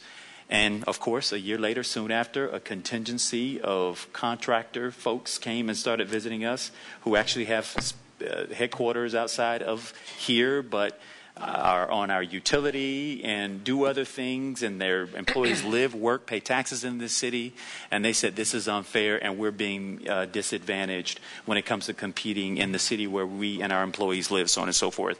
So really it's six in one hand, half a dozen in the other. It's a matter of our policies and what we want to do. Clearly it's this commission's decision how we want to go, but I will say I think that policy really does strike both ways. It will help some, and based off of the last experience that we had with this, it could disadvantage a good many who do business in this community and around this community. Commissioner Miller. Well, on the local preference piece, yes, we have been back and forth with this. I think that one thing that we may not have ever done is actually, since we put this into place, gone to our neighboring counties and asked them to put a local preference in place. I mean, I don't know that we have ever asked them, so it might be wise. Or to drop theirs. Or to include a regional. Yes, and so that we do have a regional approach, because I think that, since we've gone with some other groups like the Transportation Agency and so on, we are feeling that brotherly love with our fellow commissions, and we interact with them a lot more. So I think they might be open to that kind of suggestion. That said, I had a point on the ongoing saga of the paving contracts. I believe that a couple years ago, when we let the contract, we changed it to the point where it was a one-year contract with a one-year renewal, correct? Yes, ma'am. So this is a 3-year contract. Why is that? To lock it in so that we can avoid these frequent revisiting constantly over the period of time. I mean, it was a one-year contract. We had to grant a one-year extension. Right. Prior to that, we had 3-year contracts. We tried the one-year contract. It's better to lock it in for a longer period of time. For us, we believe it was in the best interest of the city to do that, to lock it in for a longer period of time. Is there any way to get feedback on some of the issues we've talked about tonight? I mean, looking down the list of all the 30 items that you had the respondents bid on, there's a variation. And this one's higher on this thing, this one's higher on that thing, and it goes that way all the way down. The most striking variation, obviously, are these that we've been talking about. But there are numerous, as you mentioned, those are only going to be utilized probably very little. So, but throughout the contract, there are a lot of other places where one bidder or another was higher. And at some point, I would like some feedback as to how, I mean, if somebody's higher on one of those other things or 5 of those other things consistently, those are the ones we're using the most, and yet they got the low bid because of this. That's not saving anybody any money. So how do we know? Let me start by saying that the difference between the lowest bidder and the next lowest bidder is 0.5%. That's $9,000 on a $1.7 million contract. That's the difference. Overall. I'm talking about each line item. And, the prior bids, we still had all the same bid items in the prior bids. We tweaked them a little bit, but not much. But the prior bids were awarded on the 2 most used bids. And what happened is exactly what you alluded to, is that we got a lot of difference in disparity in the pricing for the other bids that were not part of the award or the basis of the bid for the other items. And we tried to, in this go-round, we've tried to clean that up. We've tried to say, okay, we're going to base it on the entire bid. We've offered every contractor the same information, every bidder the same information in terms of that. We had a pre-bid conference where we had everyone attend the pre-bid conference. All the items were explained. Any questions that were asked were responded to. Everybody had the same amount of information. We had 4 addendums that we put together for this contract in order to make sure that we answered everybody and addressed every issue that came up during that time period. And this is the end result is where we're at today in terms of 1/2%. In fact, the lowest 3 bidders, the difference in their price was 4% overall. Well, I think the last time, one of the issues was that they were given this list and they were asked to bid, but then you had said in the RFP that there were 3 items on which the bid would be decided. That's correct. Now, 3 out of 30 is not very many. I think that and so this time you've come back and you've said, okay, we're bidding on all 30, which goes from one extreme to the other in a sense. And I think that maybe somewhere in the middle where you picked that, because I think it's relevant that certain items, line items, are the ones that are where the real cost is going to come from. And so if you pick the 10 that you think are the most, that you know you're going to need the most, those would be better than 3 and also better than 30. So I'd suggest that you approach this a little differently. I don't know when the future is, because at this point I'm not comfortable with a 3-year contract, I just have to say. We'll certainly take a look at it. I'd like to mention also that because of the fact that we're trying to use very different techniques for delivering the asphalt in terms of stretching our asphalt dollar, as we committed to doing several years ago, we need the availability for the different services. The quantities that you see in this contract are examples of what we have spent in the past. So any one of these items, those quantities are based on actual usage in the past. So it's very reflective of our needs overall. Okay. Commissioner. These are the moments we get elected to be up here for, okay, everybody? Just making sure everybody's still awake. Paving. The more and more I hear, the more and more I am disturbed, because I tend to, over my many years of being in business, I tend to go by what my gut feelings are, and I just don't feel good about this. I'm going to vote against it. I'm certainly going to vote against the 3-year contract because I don't feel good about this. I said it earlier, and I know that we're going to have a discussion shortly about our new ethics officer and the board and all of that. But we have somebody on staff now that, quite frankly, I would love to have look at this to make sure that everything we're doing is right, because I think that's what her job is. I'm not sure. It's not only to be watchdogs over us, it's actually look at our government. More than anything, to verify that what we're doing is right. But I got to tell you, I just don't feel good about this contract. And so I'm going to be voting against it, certainly voting against 3 years, because that's an awful long time for us to perhaps live with something that isn't right. We don't have a motion on the floor for you to vote against. Well, I'd be willing to make a motion for a 1-year contract with the caveat that they come back with our staff coming back and giving us some feedback and some comparisons, and that before this comes before us again, that we have some understanding of, I think we're getting a lot more understanding of all 30 and what they all involve. But I'd like to see, before we get into this discussion again, either on extension or a new contract or anything, that we get information and briefing on which one of these line items is the most important, which price is, which dollar figure. I mean, there's a list of $30 figures, and some of them are irrelevant and some of them are not. It's basically irrelevant if you say you're hardly going to use them at all. In addition to that, I want to know how much work we're going to be doing, where you're going to be coming before us and saying that you want to hire a New Jersey company to come down here and do $600,000 worth of work on some new other technique. I mean, I guess what I'm saying is that we need a workshop that's more intensive than just this 20 minutes or whatever we're spending on it tonight before we enter into another contract like this. And so with that, I've got a 1-year option. The motion is to award PV the contract for 1 year, and then we come back to discuss this again in a year. I'm willing to support that on the condition that we first adhere to Commissioner Ziffer's suggestion, and which was to have our ethics officer take a look. There was a suggestion of impropriety, and while I agree wholeheartedly with the city attorney that there is a process in place, it should have been executed. It wasn't. Hopefully this isn't another gaming of the system, because I think we've had enough with regard to this.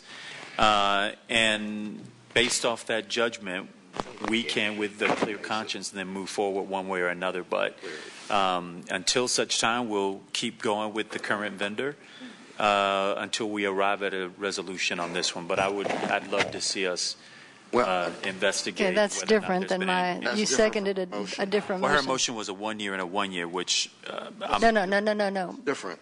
I'm sorry, I'm on the wrong issue. All right. No, you're not on the wrong issue.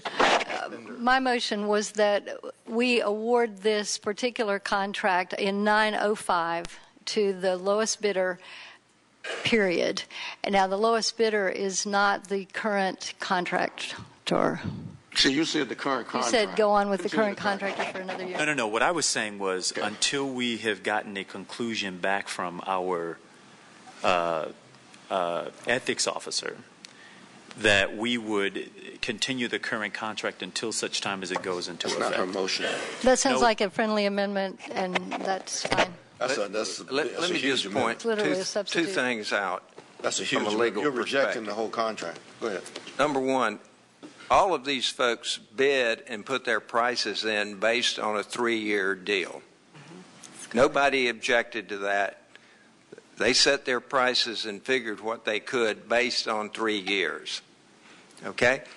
If you want to change it to a 1 year or 2 years, then you've raised some issues, but it's certainly going to be an issue for Peavy to perhaps want to walk away from, because based on all of the bidders, they were expecting business in quantities for a full 3 years. Number one.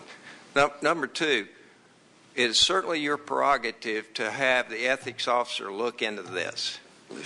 But what you're doing is essentially saying that you can not follow the established grievance procedure that is laid out very carefully in every request for a bid that we have, not follow that, not raise all the issues there, wait or come to an official and have it raise the issue, and you'll still get your consideration by the ethics officer.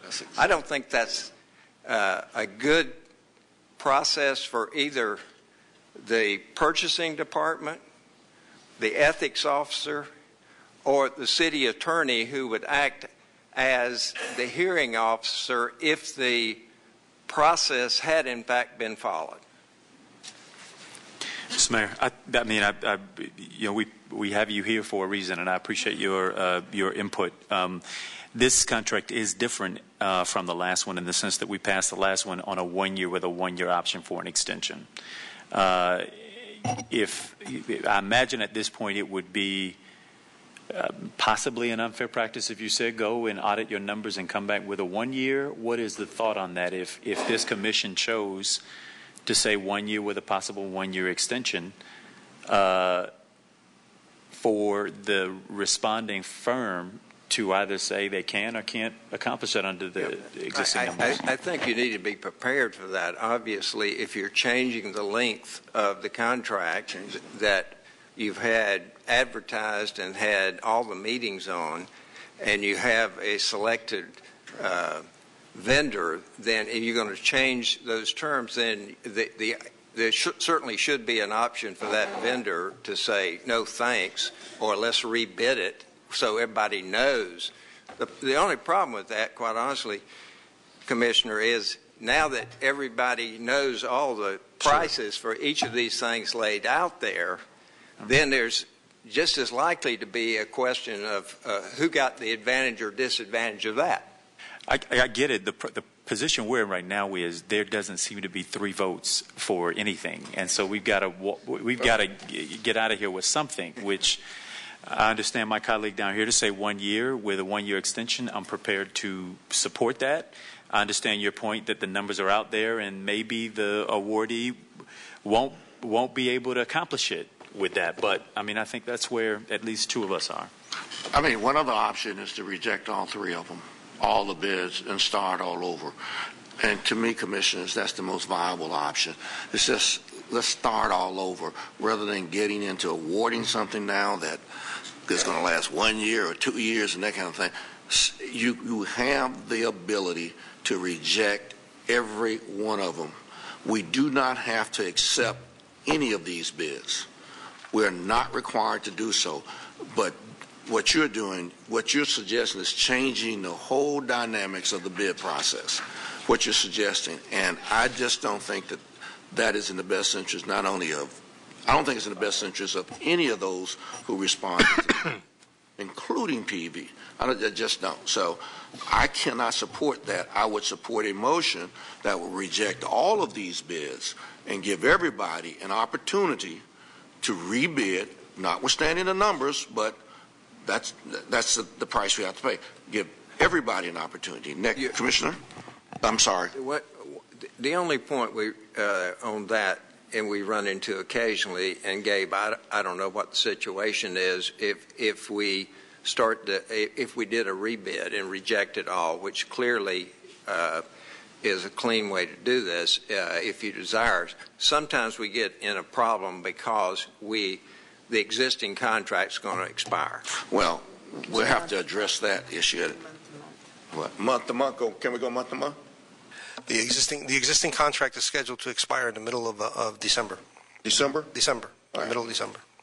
Maybe we can get things straightened out before then. Doubtful. Commissioners, let us take into consideration everything you've said here. Let's just table the item today, come back to you second meeting in November, and figure out whether or not you want to keep this bid on the table or recommend a new process. Madam Manager, could you also add to the items for request? I would like to see, because this seems to have gone back and forth between PV and capital asphalt, the number and amount of change orders that have come over the period of PV and Sons contract, and the same for capital asphalt. During the terms that they had this as a bid, I'd like to see what the change orders look like. Okay. I think we have your motion on the. Did you second the motion, Commissioner? I did second it. Is that motion still on the table, as far as you all are concerned? I'm not sure, because my last recollection of what someone said was that we were going to table this, or the manager asked that we table this. And that's why I'm asking whether or not you all willing to withdraw the motion. I'll withdraw the motion, and let's table this then. All right. We have now. We don't have to vote on. Do we have to vote on the table? No. I don't know. Do we have to vote on tabling the motion? Tabling this item to a later date? Yes, you should vote on that. But you also know that you've got two items that you should pull, and all the discussion has been on 905. So you need to decide whether also vote up or down 904. 9.05. Do we have a motion? Move to table both of them. Second. Let's keep properly moved in second. All in favor of the motion to table 9.05, say aye. Aye. Commissioner Gillum said to table both. Oh, I said both, Mr. Mayor, 9.04 and 9.05. Well, let's go to that.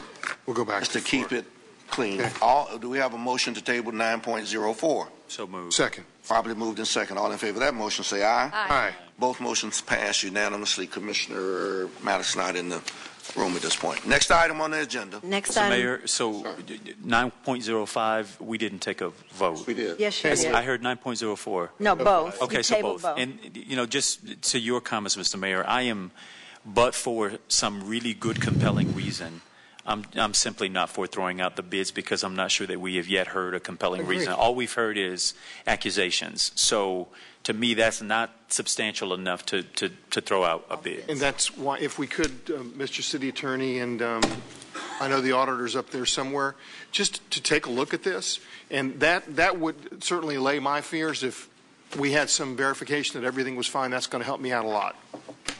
Thank you. Look, I was just trying to find a clean way for us to move forward on this matter, and the cleanest way to do it was to throw out all these bids and start all over again, period. But we have taken action. Next item on the agenda. Next item is 11.01, an appointment to the Commission on the Status of Women and Girls, and Commissioner Miller. Commissioner Miller, let's talk about something very happy and positive. Well, as you know, our judge, Nina Ashanafi, has had to resign her position, and then we appointed, no, I'm going back way too far. Yeah. My appointee to the Commission on the Status of Women and Girls, Mildred Hall, has had to resign due to time constraints, and I would ask your approval of appointing Sharon Ofwani in her place to the Commission. I have here Haley Cutler, who is from the Commission. She's from the Oasis Center. She's the Executive Director.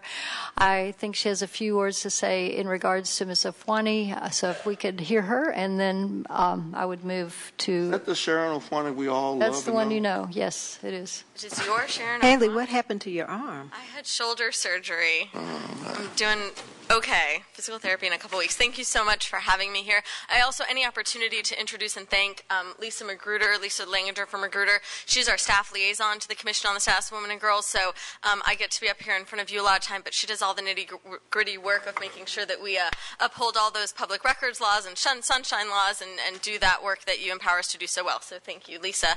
And Sharon has expressed to us that she is very excited about the opportunity that Commissioner Nancy Miller has presented for her. Of course, we thank you for your ongoing support and partnership with OASIS and the Tallahassee-Leon County Commission on the Status of Women and Girls. And although Sharon could not be here tonight, we, representing OASIS and the Commission, are very excited to welcome her onto this very hardworking group of 21 citizen volunteers who put in a lot of woman hours on helping to improve our community, to elevate the status of women and girls. And we are very excited to put her decades worth of work and experience and expertise in diversity and inclusion and workforce development to work on the Tallahassee-Leon County Commission on the Status of Women and Girls. So we just wanted to support and thank Commissioner Miller for her thoughtful appointment. You could not make a better appointment. We That's all my know conclusion. Sharon. We all know Sharon Afwani and how she works. Really, I've worked with her on a number of projects, of course, and she is really very outstanding. You're going to have a jewel. Okay, Commissioner? Move approval. Second. Properly moved in second. All in favor of the motion say aye. Aye. It passes unanimously. Next item. We have 3 introductions of ordinance this evening, and the city attorney will handle those. Item 12.01 is introduction of ordinance 14-0-46. It's a proposed amendment to the Land Development Code to allow drive-through uses in specified areas and add design standards for drive-through facilities throughout the multimodal transportation district. The public hearing is 2 public hearings are set, one for November 25th and one for December the 10th. Reading the title of the ordinance into the record, ordinance 14-0-46 is an ordinance of the City of Tallahassee, Florida, amending the Tallahassee Land Development Code to allow drive-through facilities as permitted use in specified areas of the University Transition and Central Urban-45 zoning districts, amending section 10-284 to add design standards for drive-through facilities in the multimodal transportation district. If we could move that. It's introduced. Let's introduce the new one. Item 12.02 is introduction of ordinance 14-0-47. It's an annexation of 9.65 acres on Mays Road. The first and only public hearing on this annexation ordinance is set for December the 10th, 2014. Again, the title of the ordinance into the record is ordinance number 14-0-49, an ordinance of the City of Tallahassee, Florida, amending Chapter 6 of the Charter of the City of Tallahassee to annex within the corporate area of the City of Tallahassee, Florida. Upon adoption of said ordinance, property being situated in Leon County, Florida, in accordance with the voluntary annexation provisions of Section 171.044 Florida statutes. Again, the public hearing on this is set for December the 10th. It is introduced. Next item. The final introduction is item number 12.03. It's introduction of ordinance 14-Z-41, a proposed amendment to the Hermitage Parcel Number 7 Plan Unit Development Concept Plan. There's a public hearing scheduled for November 25th on this item. The title of the ordinance number 14-Z-41 is an ordinance of the City of Tallahassee, Florida, amending the Hermitage Parcel 7 PUD Plan Unit Development Concept Plan on the official zoning map of the City of Tallahassee, adopted and established by the City Commission.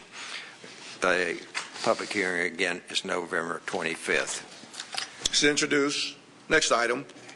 The next item is 13.01, authorizing the city manager to submit an application for Promise Zone. And Commissioners, the U.S. Department of Housing and Urban... Second.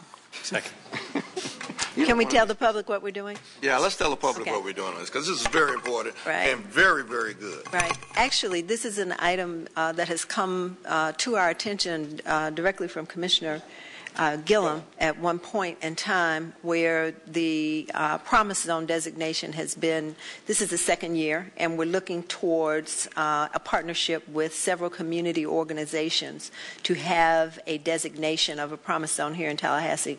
Basically, the qualifications for a promise zone are for cities that have areas in which either crime or unemployment or housing needs are not what the community wants to see, and they want to see enhancements in all of those areas.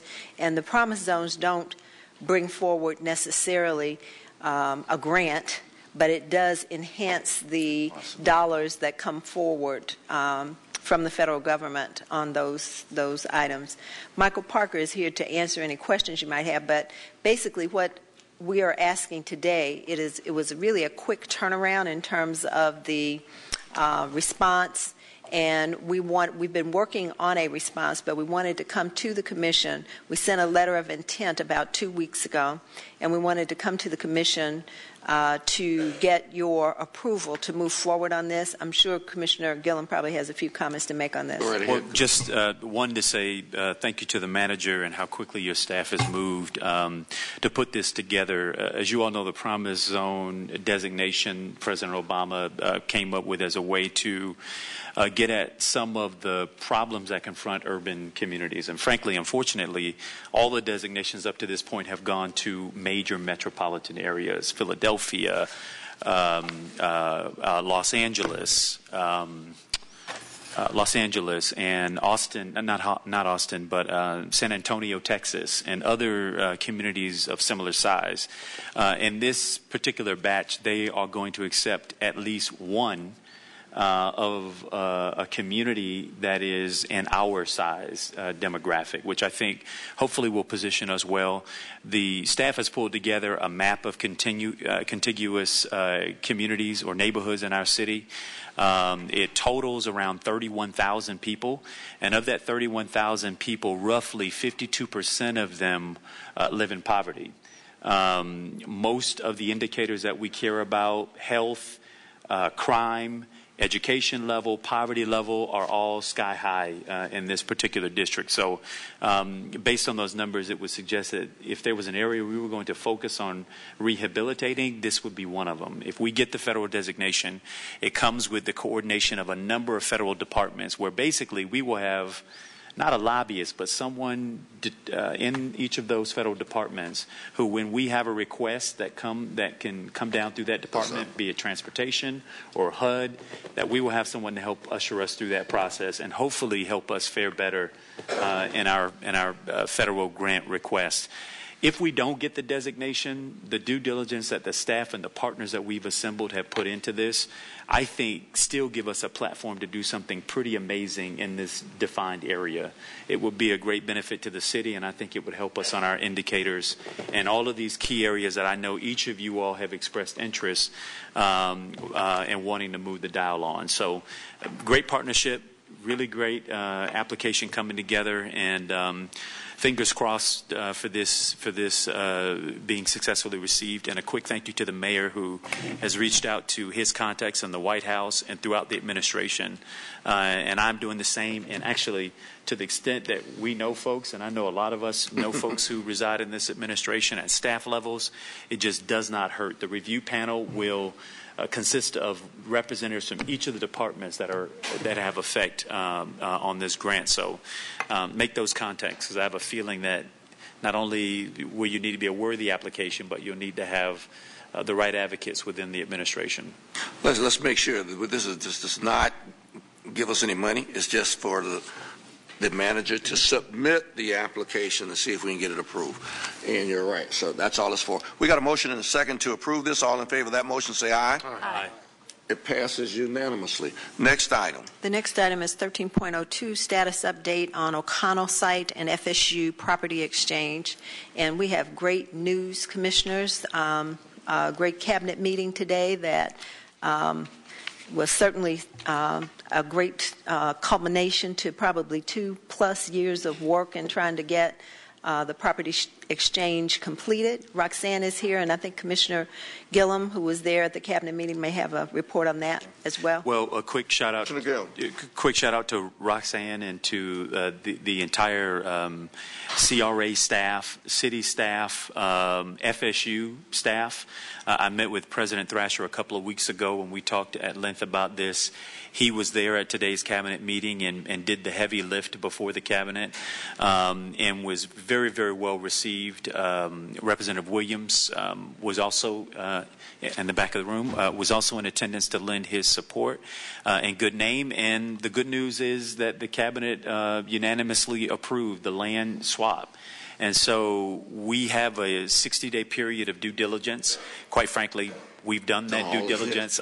President, haven't done it now. Yeah, right. President Thrasher, in his comment, in his presentation, made the comment that this is the most appraised land he has ever seen. It's been appraised 3 times to make sure that we get it right, which is a record apparently over there.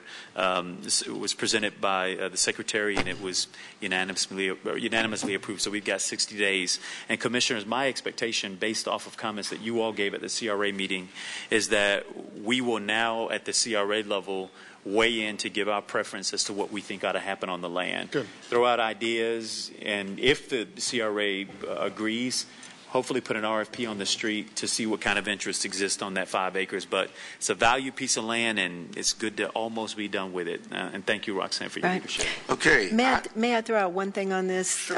And you may remember this, Commissioner Gillum. The Secretary of State's office made a phone call indicating to us that they had received a letter and that they were interested in just being apprised of what happens with the jail, the historical jail. They obviously won't have any say-so in what we decide to do with that once the exchange is final, but they would like to know. It didn't come up at the meeting today, but it did come up at the Cabinet Age meeting that they were in receipt of Mr. Hollinger's letter and, frankly, just wanted to be kept apprised of what we might do from a historical standpoint. I want to take this opportunity to thank Commissioner Gillum. Thank you. A yeoman's job over the last 2 years of negotiating and contacting the various parties associated with this and seeing it through to the end. So he has done a wonderful job on behalf of the citizens of this community in terms of seeing that this land swap and the difference and everything, because it really is going to mean a lot. I've already been contacted by FSU in terms of what they want to do with their properties and then what we can do in relationship to Cascades Park. This is really, Cascades is already a game changer. When this happens, it really is going to be it's going to be such an enhancement to it. So, Commissioner Gillum, thank you. Mr. Mayor. Great job. Appreciate it. Great Thank job. you, Commissioner. Well, I would like to actually. Oh, I'm sorry. I thought Ziffer. you were done. You were moving on. Just 2 quick comments. The first one is to echo the mayor's comments. I know that you have been working diligently on this, and I know we all appreciate it. A lot of heavy lifting here. 2 administrations, one old, one new at FSU, not to mention changing leadership elsewhere, so thank you for all your hard work. Mr. Hollinger's comments, he's come to see us several times, and I find him to be a very serious young man, and I also find him to be very credible. Having said that, though, this is clearly in a very valuable piece of property. For those of us that have been in that property, the old jail, there really is not much left in it that would even be considered an old jail. And most of the building is an addition, and some of it's a metal building, and then and it's a warehouse, and it's just a strange place.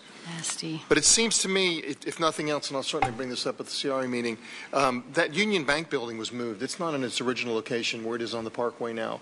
And there may be elements to this building that we could move. We have this park. There are other properties that are close by. There are certain state properties close by. And perhaps work with the Department of State, certainly from a funding standpoint. Maybe there is value in moving parts of this building to another location where we can preserve it, we can utilize it as a museum, and yet still have this land valuable to us from a development standpoint. So I'd like to at least consider that as an option. Commissioner Miller. Oh, I totally forgot about what I was going to say.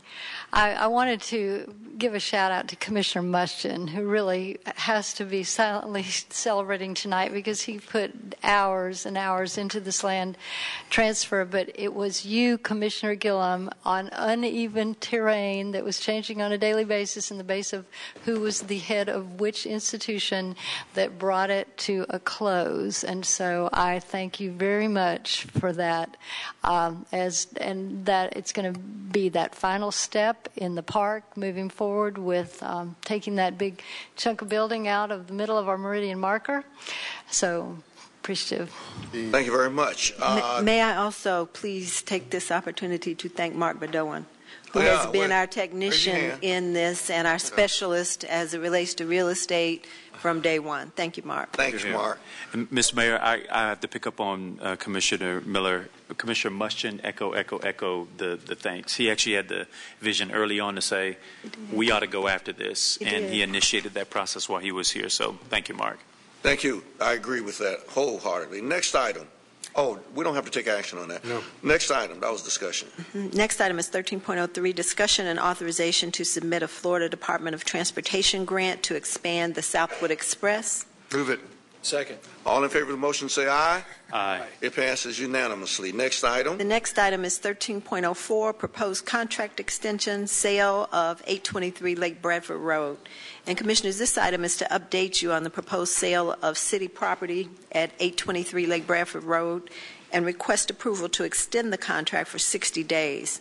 Brian Bullware, who I thought I saw here. He was here. Okay.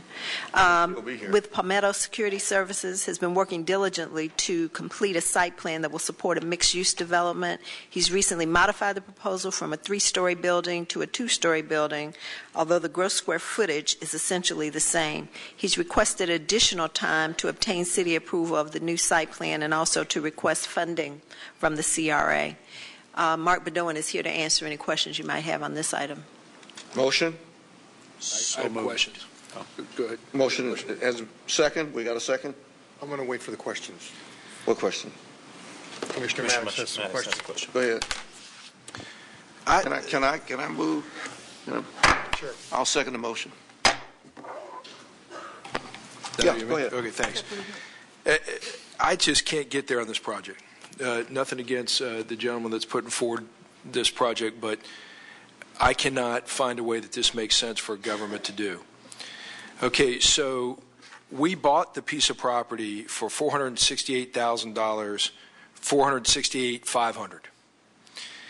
And Commissioner Miller and I had discussions about this property in long-range planning, our target issue committee, and we specifically spoke about, well, FSU has a piece of parcel that is close to this. This is the Lake Alberta property, for those that are listening that don't have the agenda item before them, which we started years ago when I was mayor to make the Lake Ella of the south side. We took a property and turned it into a stormwater facility with a walking trail around it, and it connects to other trails. And it's a beautiful piece of property. So we took that and we had discussion at long range and said, this building ought to be used for a trailhead or for bathrooms, and FSU has some property next to it, and we could get with FSU and look at parking motorhomes around the lake for games as a revenue source to redevelop that building and then use it for a public purpose. So I was surprised when the item came recommended for sale. And it came recommended for sale. Now remember, we paid $468,500, and it came recommended for sale for $205,000. So less than 50% of what we paid for the building. We're selling it. Then we made that decision on a 4-to-1 vote. I voted against it. And the purchaser had 150 days to close and do due diligence and obtain site plan approval. The 150 days came and passed, and it didn't get brought to this body until after the 150 days, and now it's up for an extension.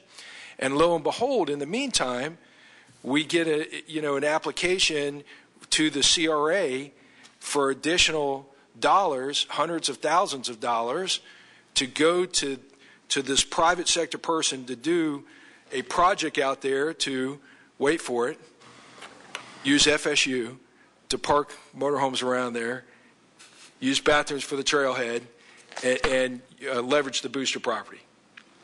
So it's as if I have two major issues. One is you took something for $468,500 and you sold it for $205. That just doesn't make sense to me. The second one is it was as if we had a project that we wanted to do with the state of Florida on the Capitol, between City Hall and the Capitol.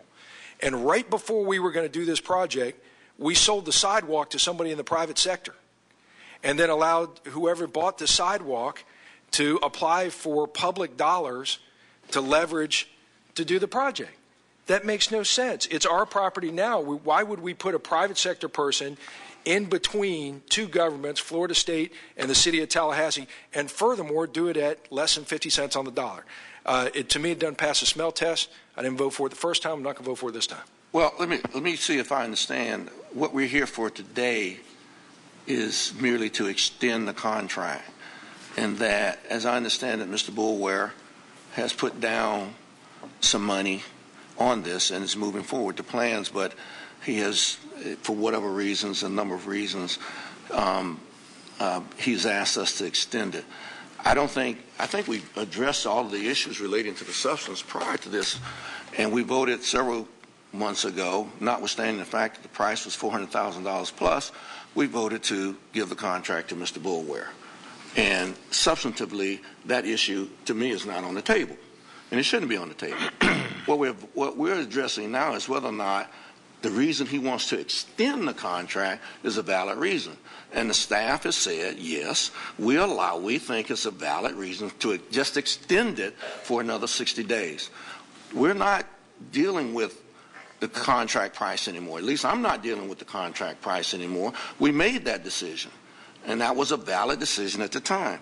And as far as the CRA is concerned, I don't know that we can make a decision here today, Commissioner, related to what the CRA may do, and I don't think we need to take that into consideration at this point in time. What we're here for now is to extend the contract 60 days. If there's no valid reason to do that, we ought not do it. But until somebody shows me a valid reason why we shouldn't extend the contract, I got to support this. I don't think we need to throw Mr. Boulware under the bus because we might have made a mistake 6, 7, 8 months ago. That's where I am. If I could, on point, just in response, Mr. Mayor, I'll be very brief, but the agenda item of April 9, 2014 said that the buyer had 150 days to complete inspections, obtain site plan approval, and complete the purchase. That did not happen. So you are asked right now to extend something that has already run out based on our past action. So you are, in effect, by extending this contract, making the same decision as to price that you made on the 4-1 vote. So if the extension goes away, then we don't make the decision to sell something we bought for nearly $500,000 for $200,000. If the extension is granted, you'd have to take commission action to do the same deal again because we didn't meet the original commission action of April 9, 2014. Commissioner Ziffer. So, two things. 150 days from April 15th was in September, so we've already extended this a little bit. And I was kind of teetering on this one, and then we had a discussion about a month ago on the FAMU Way realignment and extension. And I know one of the reasons why we agreed to sell this property, at least I did, was there was discussion that there would be another place for the trailhead. And then all of a sudden in that presentation, I think Gabe gave it to us, or maybe it was Blueprint, I'm not sure, I can't remember, but there was no trailhead because we were having issues with the right-of-way. And I remember, Commissioner Maddox, you even said, you mean we're going to have to buy land to put in a trailhead that we're selling this piece of property over here for that we could have put the trailhead? So I'm thinking we're going to take a loss on this property. We're going to have to buy property over here. Why wouldn't we just stick with what we were originally going to do, stay where we were, utilize this the way it's supposed to be? And quite frankly, when we first did this and I went along with it, I kind of wondered what a 2- or 3-story or 4-story building was doing out on that part of Lake Bradford Road anyways, but I went along with it. At this point, I'm probably going to vote against this. Anybody, Commissioner? Yeah, just to revisit exactly what this redevelopment plan is supposed to be. First of all, on the price, we overpaid in purchasing it. The appraised value came back, and we sold it for that. And who's the worst for it, us or the person who bought it at appraised value? Anyway, the way it's described in this project description is a multi-story building with mixed use, including ground floor retail or restaurant, second floor offices and residential lofts on the 3rd floor. I'm trying to understand where the parking thing came in. As Commissioner Maddox said, having to do with the FSU tailgating. FSU tailgate. Mm-hmm. Is that on this parcel? What? Is that proposed on this? Let me ask Mark. Because it's a pretty constricted parcel, so I'm trying to figure out what part is what they're proposing. Okay, that's it. Mm-hmm. It's 2 stories. And then what is? Still discussions with FSU regarding moving some RV parking to property they own to the north and doing it in conjunction with the park. Mr. Boulware would like to facilitate that. Obviously, that brings more folks into the area, but there's nothing concrete as to. But what does that have to do with? What does that have to do with the piece of property that we are in the midst of selling? Is that on this parcel? No, sir. It's not. It's more towards the future, looking at the requests that may come before the CRA. Yeah, and I tell you, the CRA, and again, we have to separate these discussions because we're sitting as separate bodies. But what intrigued me about this is that very, very, very rarely have we seen a proposal come through for a brand new, out of the ground, mixed-use development on Lake Bradford Road. And in that side of the city that we have constantly heard from folks is economically depressed. It certainly could use redevelopment and new development, frankly. That's not student housing on stilts, but is actually a design and of a caliber that is, we believe, appropriate for the future of where that area is going. After FAMU Way comes in, and so to the comment that why would a building like this be in a place like that, I would say why not. And I think with the massive level of investment we're putting into that corridor, we want to see this type of redevelopment and structure happening in that side of our city that is a stone throw away from where we have invested probably no less than $20 million in other similar pursuits, except the deals were brought to us by different people. And we're student housing. And so I still stand in support of wanting to see this development go forward, but the other part of this situation is somebody needs to move. I mean, 150 days is a long time. We're now asked to approve 60 more. I don't know how long it takes to put a deal like this together, but we can't sit on this all day. Right, no doubt about that. Because there are other uses to include a trailhead potentially, which frankly won't necessarily save us money. It probably will cost us money in order to make it what it needs to be. So the comparison is a public use, not collecting any tax dollars, no new real redevelopment out of the ground opportunity in this side of our city versus new out of the ground infrastructure that is different from the character that currently exists on Lake Bradford that I believe may complement the money we're putting into FAMU Way. Commissioner Miller. Well, of course, I'm delighted to hear all the support for the trailhead. I wish that we'd talked about it in this way when we decided to sell the property, because at that point we decided to sell it, and I got diverted off into the new trailhead. And it was my understanding that that new trailhead is going forward.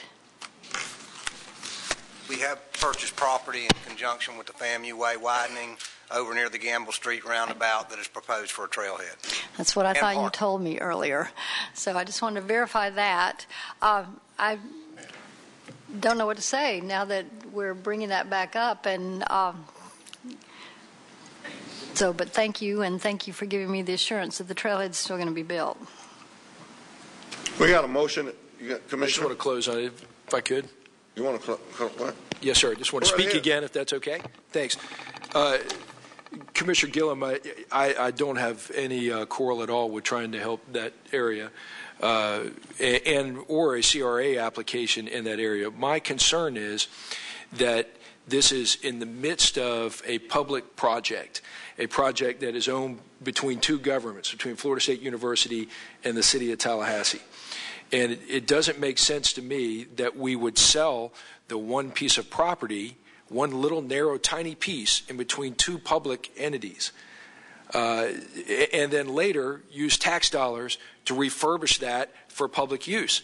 If we were going to use tax dollars to refurbish it for public use, why not just do it ourselves? Why would we put someone from the private sector in the middle of it, especially after we have nearly a $500,000 investment in something that we're talking about taking a $300,000 loss?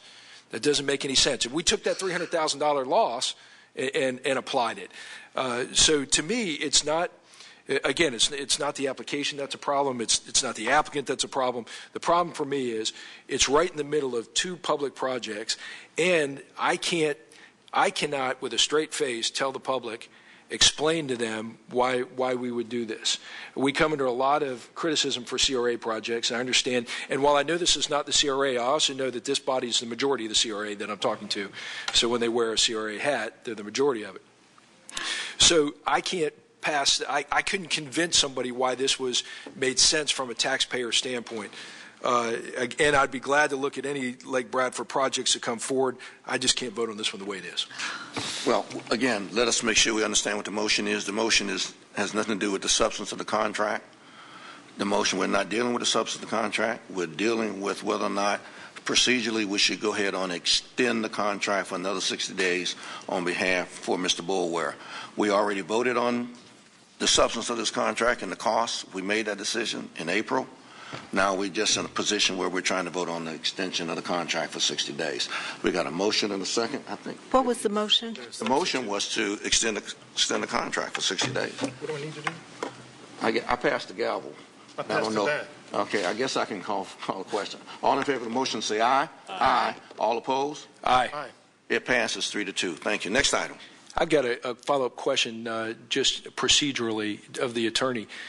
Can we identify when we have items that we vote on that give a specific date that things have to be done by, and then if that date just is ignored, and it seems to me that you don't have the authority to ignore it, that only this body does, and so if you're past a deadline, it has to be brought before this body before it passes a deadline, since what gave enforcement action to begin with or policy action is this body, it can't be summarily ignored by staff.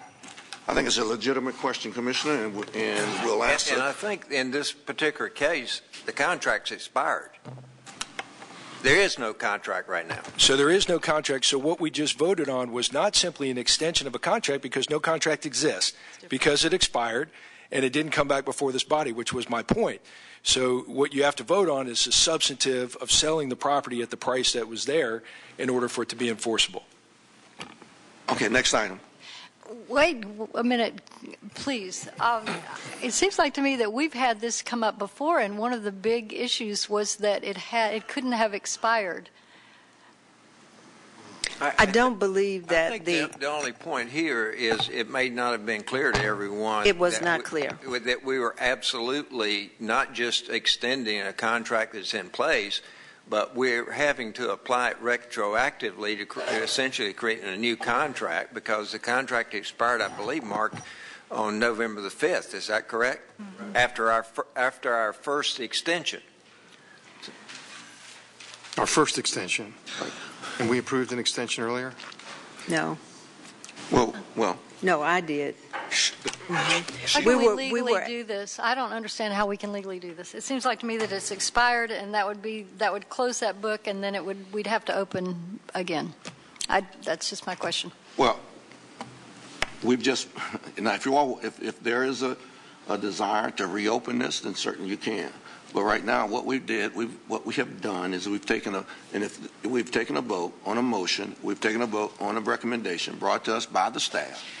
And the staff says to extend the contract. Now, if it's something legally insufficient or legally inappropriate appropriate by that, then it should come back before the commission in the appropriate manner. But that's not what was before us today. I just don't know how you extend an expired contract. I missed that in law school. So we understand. We understand. I think you probably need to bring it back. Yeah. And if that's the appropriate thing to do, that's what we should do. But right now, our vote was to extend the contract. And if that was inappropriate, we have to ask our legal counsel to tell us that what we did was not appropriate. That's at some point. So, okay. Can we move on to the next item? I believe that's what I was doing just then, asking our legal staff if what we did was not appropriate. Well, we can certainly bring it back next time. It would take a vote. Look at it first. It would take your vote or anyone who voted in the affirmative to bring it back up for reconsideration. I'm not have not looked at this contract and Mark, maybe you can speak to the point on whether. Mark, let me address the issue. When we, and Commissioner Maddox, I know this is a sensitive issue. When we had gotten to a point where we were close. We thought we were close to getting finalization on this issue, and they thought they needed only a couple more weeks.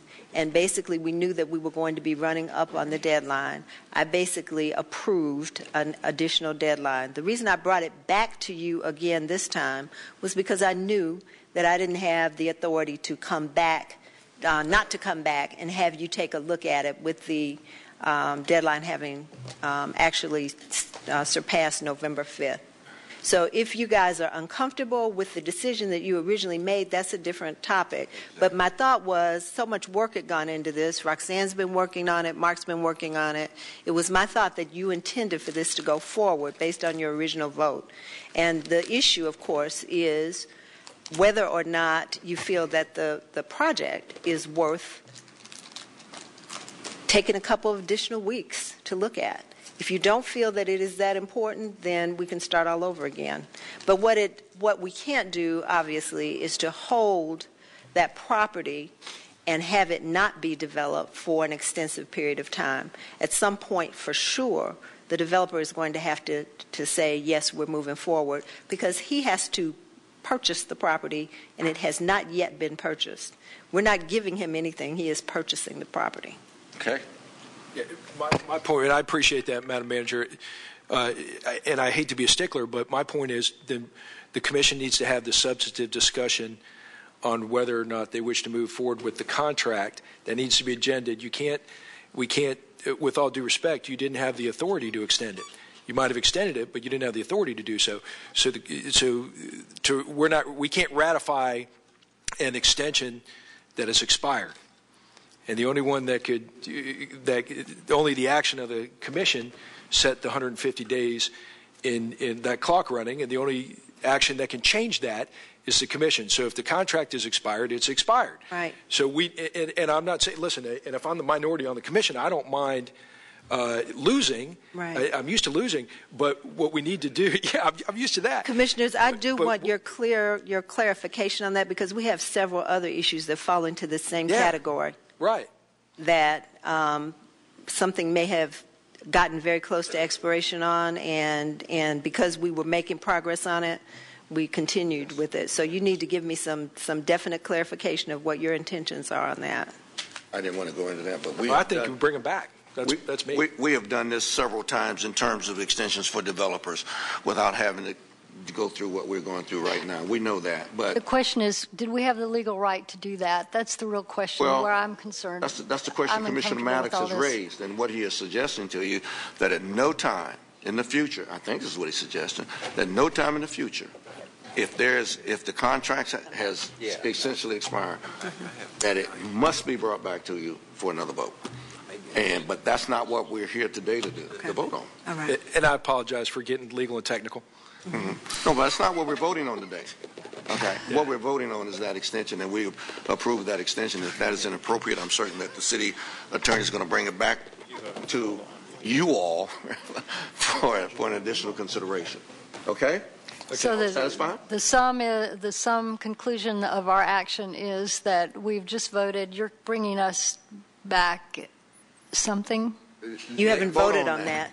We didn't vote on that. We voted on we cannot vote on an item that has not been brought to the commission formally. And that item has not been brought back to the commission. What has been before the commission is the extension. Now, and But you're voted. asking that something be brought You're back. asking them to bring it back, and that's what they're going to do. I have a question. Wait a minute. Commissioner Miller? Sorry. No, I'm. Commissioner Ziffer? Okay, it's a simple question. The contract has expired. I'm assuming from the agenda item it's contract expired.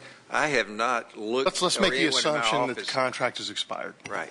So if the contract has expired, but our agenda item says proposed contract extension, we just voted on something that doesn't count, because if the contract has expired, there is no contract extension. Is that accurate? If the contract has expired. If the contract in my opinion, the action reinstates the contract for 60 days. Well, do they know that? Because what they voted on is not an extension. It is a new contract. It brings the contract back current for an additional 60 days from November 5th, which would run out on January 5th. But if it's already expired, how do you do that? You could void the contract, or you could authorize an extension. What do you? Well, okay. Right. We know what we're doing now. We voted on the item. The item passed as we voted, but the commission has requested that the attorney look at it and determine whether or not the action that we took is the appropriate action, right. And then he'll bring it back, and you all can. I can't do anything. You all can take another look at this and determine whether or not the action was appropriate. I think that's the fair thing to do to all the parties. You could come back as an agendaed speaker. No, I can't. No, I can't. I won't be. Next item on the agenda. The next item is approval of the City of Tallahassee appearance as a friend of the court in the case of Mariana Monique Changameyer Shaw versus Kiba Lynn Shaw on appeal in the Florida 2nd District Court of Appeals. And the city attorney is going to handle that. This is an item that came from the quality of life target issue. It's a case pending dealing with same-sex marriage before the 2nd DCA. A number of other cities and Broward County have filed friend of the court amicus brief in this case, and it was the indication of the quality of life that the city should participate, and I certainly support that, and we can do it with little at no expense. While I certainly support same-sex marriages, and I support the substance of this very, very much so, I'm troubled that we're filing an amicus in a court that's not here in Tallahassee, and that it could open the door for this commission and this city to be requested to file amicus briefs in many other cases, abortion cases, right-to-life cases, or other cases like that. We could be requested to do that, and it will require us to take a substantive vote on each one of those kinds of issues. Again, while I have opinions and political opinions, and I support certain things like that, I'm not so sure if it's the right thing for this commission as a commission to take a position in a court case in another jurisdiction that really is. I'm just concerned that we're going to be drugged into really addressing issues that are so politically charged, and this is a politically charged issue that is going to require each of us, or each of you all in this case, to take a political stand and really, really politicize a process that I don't think is appropriate to politicize. That I want to make it clear. The only reason I'm going to vote against this is for that reason, not the substance of same-sex marriage or what the court is addressing. I just don't think that this commission needs to begin to go down that particular road. Commissioner. Mr. Mayor, I'm the one that brought this to our target issue group. City of Tampa, City of St. Petersburg, City of Orlando, City of Miami Beach, Milton Manors, and the Village of Biscayne Park and Broward County have all joined in. This is for me, not a matter of same-sex marriage or the original intent here, which is actually providing an opportunity for these two to divorce. It has to do with equality offered to any one of our citizens. And I got to tell you, if somebody else came to me with an equality issue that had to do with a different individual or class of people or race or nationality, I would defend them too. I understand your concern, but this is what I think sometimes we have to do. I want to join in, and I want to state that the city of Tallahassee, and we are progressive, as is Leon County, but we are not the most progressive in the state. In fact, some rankings came out today, and I think we're like third or fourth. And I'm not saying we need to be number one in this, but I think we're better than third or fourth. We do an awful lot of things in this county that tells people that they have a chance for equality, and for us not to do this, I think would be the wrong message to send. And so I am, as Commissioner Maddox pushed it, I'm seconding this, and I think we should move forward with it. Anybody else? Second. Okay. We got a motion and a second. All in favor of the motion say aye. Aye. All opposed? I'm opposed for the reasons that I stated. I support the idea of same-sex marriages and all this, but I'm opposed to this particular way to do it. Next item. The next item is 13.07, implementation of the Ethics Charter Amendment, and the Treasurer Clerk, Jim Cook, will handle this item. Mayor and Commissioners, we just wanted to bring this item to you. As you're aware, a citizen initiative passed on the ballot on November 4th, and we just wanted to make sure we have your direction as we move forward. One of the members of the Ethics Board created by the initiative is to be appointed by the City Commission. What we would like to do is simply accept applications as we do for our other boards and committees. What we can do is on the city's website, where we have that information, provide some specific information about this board, since it is something that is new, and we would receive those and process those. We also believe, but want to make sure we have specific support, that you do want our ethics officer, who you have hired some time back, to continue to move forward with various initiatives that you have approved, and then recognizing that there are some other items in the initiative that relate to campaign finance and other things that'll take some more time for us to evaluate and process and work through, and just ask for the authorization for the treasurer, clerk, and the attorney to work and move forward with those. Last item that I'll mention is the suggestion that we have an opportunity to meet with the folks from Citizens for Ethics Reform. I think most of the information was pretty straightforward in some of the materials that they provided as they were gathering citizens' signatures. We had a very productive meeting, we thought, leading up to that, and thought we could just continue that conversation. If you have any questions. Well, I think we have to, does this require, this does require a motion. Yes, sir. Asking you to authorize items 1, 2, yeah, I see it. 3, and 4. You see just the things I just outlined, just authorizing us to move forward, so that somebody's taking direction on this. I think we got a motion to move the recommended action. 1 through 5. Yes. 1 through 5. Well, not 5. 5 is to provide additional. Provide additional direction. So 1 through 4. 1 through 4, unless you provide something else. That we okay. 1 through 4. We got a motion and a second. All in favor of the motion say aye. Aye. Aye. All opposed? It passes unanimously. Next item. I have to go back to 13.05, which is the digitally update. And Michelle, you must be very brief on this.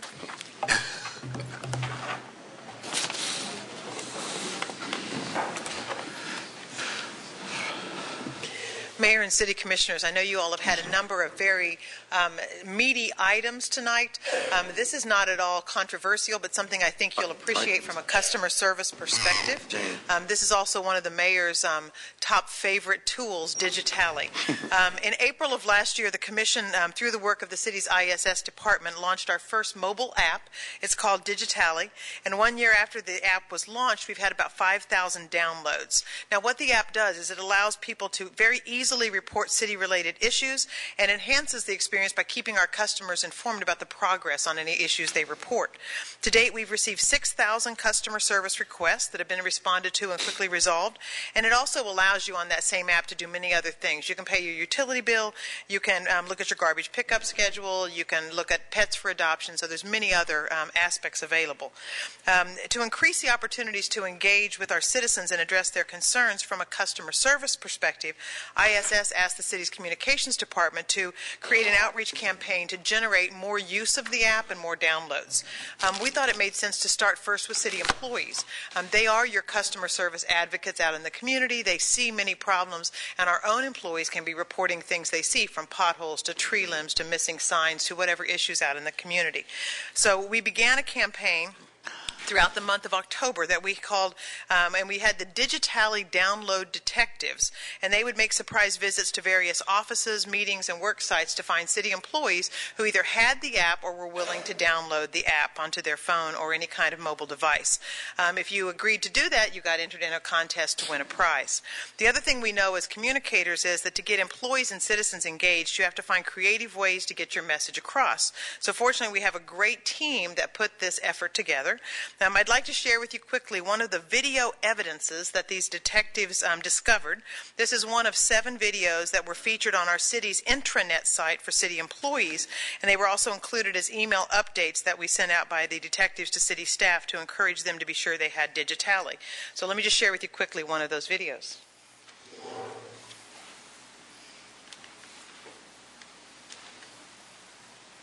This is the city, Tallahassee, Florida, the capital city. I work here alongside you and nearly 3,000 other city employees. As with any city, we have our share of issues: potholes, broken streetlights, water leaks, and graffiti. But here, we know customer service is the name of the game, which means departments work hard to resolve the issues that get reported to them. Luckily, these days, reporting couldn't be any easier with Digitally. The sooner issues get reported, the sooner we can get to work to resolve them. That's where I come in. My name's Tuesday. I carry a badge. I'm one of the Digitally Download Detectives. With the help of my partner Doyle and a few others, we're looking to give away prizes to city employees with Digitally.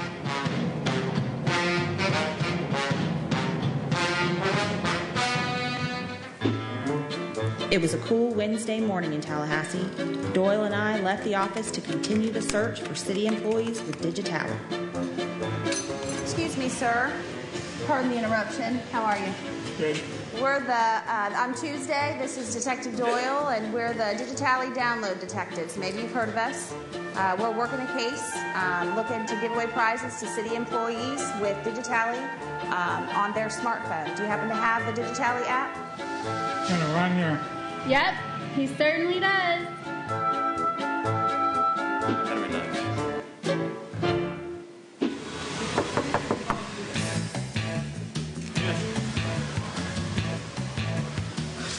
Good afternoon, sir. How are you? Good, and you?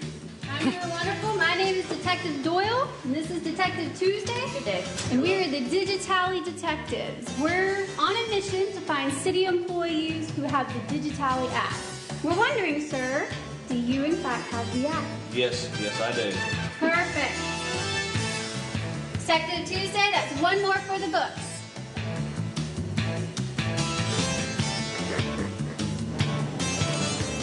Excuse me, sir. Hi, we're the Digitally Detectives. My name's Tuesday. This is Doyle. We're looking to give away prizes to city employees with the Digitally app. Do you have the Digitally app? Yes, ma'am. It's confirmed. He has the app. Very good. Thank you. Now let's go investigate that other lead. This way.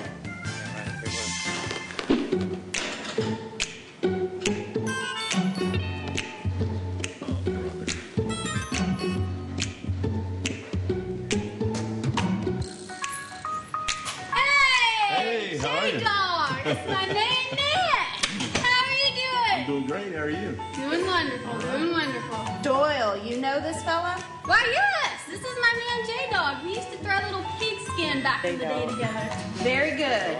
Well, J-Dog, we're looking to find city employees with the Digitally app. It just so happens. See, now I knew my man J-Dog would have it down. Look at that. Digitally. The sooner issues get reported, the sooner we can get to work to fix them. And the case can be closed. Great. By the way, D-Dog, I was wrapping a Star Metro bus last week, and I noticed a few of their people there probably have the Digitally app as well. What do you think, Detective Tuesday? I say we can check it out.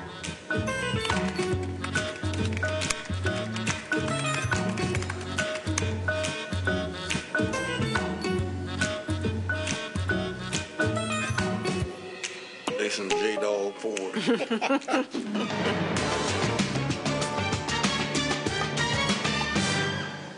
All right. Very Okay, good. and so. They can stop So here they are now, the Digitally Detectives. So get out your smartphones, commissioners, because they're coming to see if you've got the Digitally app.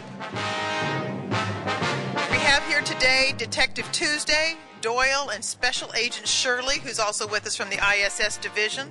We had Dr. Peppertooth, but she's on a case and couldn't make it. These folks visited around the city, Star Metro, Fire Station 4, the Utilities Call Center Fleet, the Hopkins Power Plant, and they found a lot of great results. Let me tell you about the results, because I know you go, how cheesy is this? We got some great results. The detectives found more than 400 employees who were eligible for the drawing by having or downloading this app. This creative approach made it not only fun but inviting, and we have 670 new downloads within the last 30 days. We've had a 20% increase in total downloads, over 1,245 new downloads since the outreach campaign began in late August, and so now we have nearly 8,000 downloads to date. We're looking forward to continuing the momentum as we start the second phase, which is going to be outreach to the citizens in our community.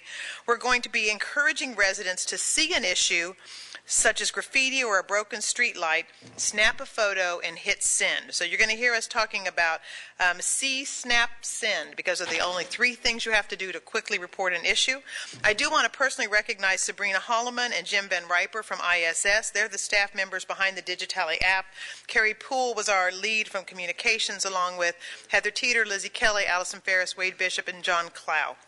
We'd be happy to answer any questions. We just wanted to share with you that this is working. It's been working. We think it's going to be even better in the future. We know the Commission wants to use technology to improve customer service, and we think this app has been a great way to do it, and you're going to be hearing more about it in the start of the new year. I really obviously like the Digitally. I use it when I go out and talk to community groups and make sure that they understand what they can do. This is a communications device, fundamentally. This is a way that we can communicate very easily and effectively with our citizens, and that's the way we have to look at it, the ability to communicate more efficiently and effectively with our citizens to let them know what we're doing. So, and right now, I think we still have, as they like to say, the most robust Digitally type of system from Public Stuff. Public Stuff is the one that provide us with the platform for this. We may have the most robust public stuff thing like Digitally in the nation because Sabrina, where's Sabrina? Is she here? Sabrina and her staff, they work diligently to put the content, and that is the important thing regarding this, to put the content on this, and they work so hard. And Mr. Van Riper, he worked hard on it as well to make sure that this happens, and we just need to make sure our citizens understand what's going on. Commissioners, anybody? No, I actually, last week I was on Madison, and one of our streetlights, somebody clearly had hit it, and it was on a pretty steep angle. I think it was repaired within 24 hours. Yeah, it's really a great tool. For other things, too, anybody need to, I'm surprised, Commissioner Maddox, you hadn't talked about the one where we can adopt a pet. Yeah, that's correct, and we don't have a dog that's coming tonight, so this is a good segue. You can adopt a pet through the mayor's leadership. You can do it over your smartphone. So bring a dog home through your smartphone. I'm surprised you haven't talked about, Commissioner, about spay and neuter. Yes, sir. Okay. All right. Thank you very much. That's the end of that. Thank you all very much. Please use Digitally. It's really a wonderful application for the city of Tallahassee. Next item. Next item is going back to 5.01, presentation of plaques to city commissioners and special video presentation. Jim Cook. Okay. Mayor and Commissioners, it's the city's tradition to present outgoing elected officials with a memento commemorating the completion of a term of office. As we just mentioned, we had an election recently, so a number of you, though you may be continuing with the City Commission, have completed a term of service, and we have plaques that we'd like to present to you tonight. I think the city manager can present those. I don't know if you want to do it from the microphone and then just call each commissioner in order, and I will hand you the plaques as we go. And we will be handing them in order of tenure with the commission, so while the terms of service are similar, the tenure will be the order. I ask City Commissioner and Mayor-elect Andrew Gillum to come forward, please.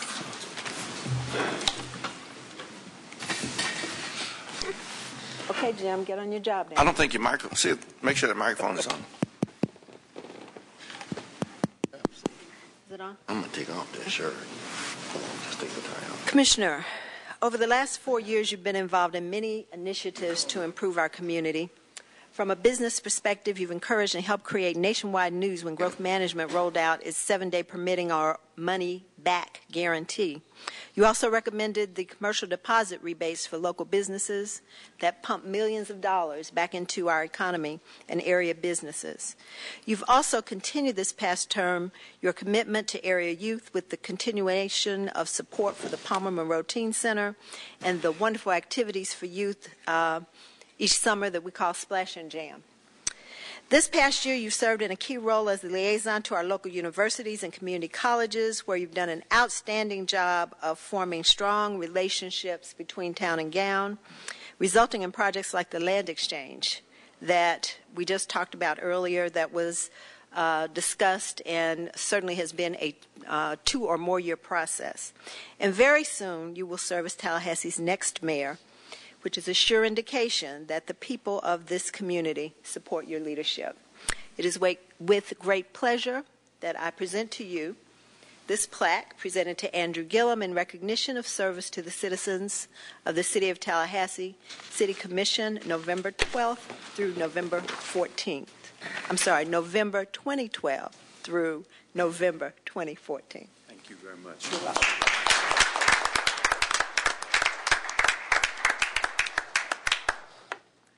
Commissioner Nancy Miller. Sure. That doesn't matter. Thank you. As she's coming. Commissioner Miller has served the last 4 years with a focus on many key areas. She has always been recognized for her commitment to water quality and sustainability, and that work has continued both locally and at the state level in her committee work with the Florida League of Cities. She has also become a huge advocate for the need to address infrastructure so that our city will continue to meet the needs of its citizens, businesses, and visitors. She's committed to increasing sidewalks and walkability in our community, as well as maintaining quality roads and paving. She's helped bring about projects like Palmer Avenue, Franklin Boulevard, and Lafayette Street improvements. You know, when she gets hold of something, she's just, she hangs on to it until it gets done. In the burgeoning retail hotspots in our community, including Midtown and the Market District, she's worked to assist businesses in those areas, as well as bring about improvements for citizens. In addition, she helped focus community attention on the importance of the sales tax in moving our community ahead and worked endless hours on the cultural plan review with the goal of additional momentum in developing our cultural sector into even greater economic force.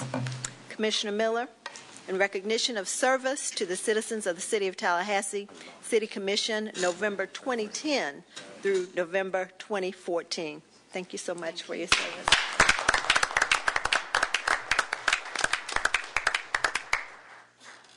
Commissioner Gil Ziffer. As he comes forward. Commissioner Ziffer has achieved many significant outcomes over the last 4 years, but one of his strongest passions has been in the area of social service enhancement, community service efforts, and decreasing homelessness in our community.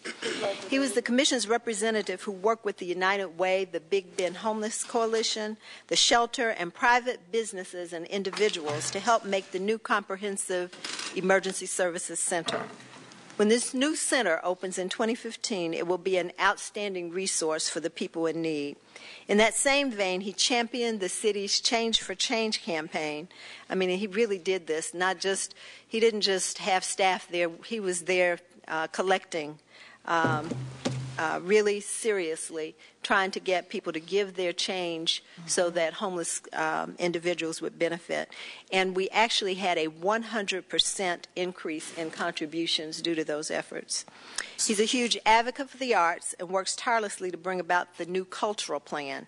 His creativity extends beyond his city work to include the creative pink pianos last year. This year they will be purple pianos. And he was bringing attention last year to breast cancer and this year to Alzheimer's disease. While the entire commission deserves credit for the introduction of Cascades Park as an outstanding new asset for our community, Commissioner Ziffer played a key role in raising funds for art in the park, as well as contributions to make the Discovery Garden a reality. Commissioner Ziffer? Thank you. In recognition of service to the citizens of Tallahassee, City Commission, November 2010 through November 2014. Congratulations.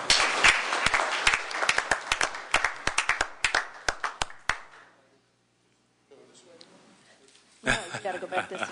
The packet. Mayor John Marks. He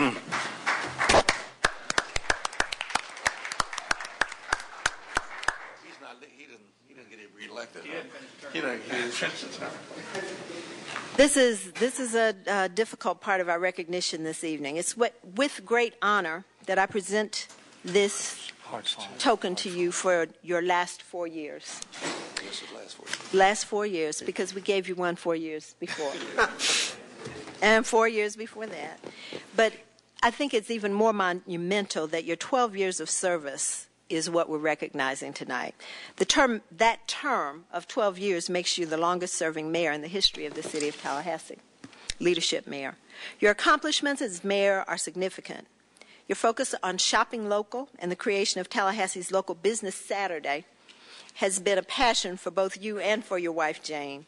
It's about supporting our local entrepreneurs, and you have helped bring them more business and support through your work. I was certainly a party to this past Saturday where probably 50 women, 91 women showed up as part of local shopping in the Market Square area. And believe me, the business owners were very, very pleased to have that many women and men, Jane even had some men there, shopping in their area. Mr. Mayor, you have a passion for children and literacy and have more than a decade of commitment of reading to local school children and promoting the importance of reading. During your term as mayor, we've completed many key projects from Gain Street to Cascades Park to starting work on extending FAMU Way. Clearly, one of your greatest accomplishments has been your commitment to technology, with a focus on the smart grid and having Tallahassee be a smart city. Indeed, you helped ensure that we were the first city in the United States that used the smart grid for electricity, natural gas, and water. That same focus on technology has made you the leading champion of the city's Digitally app, which we heard about just a few moments ago.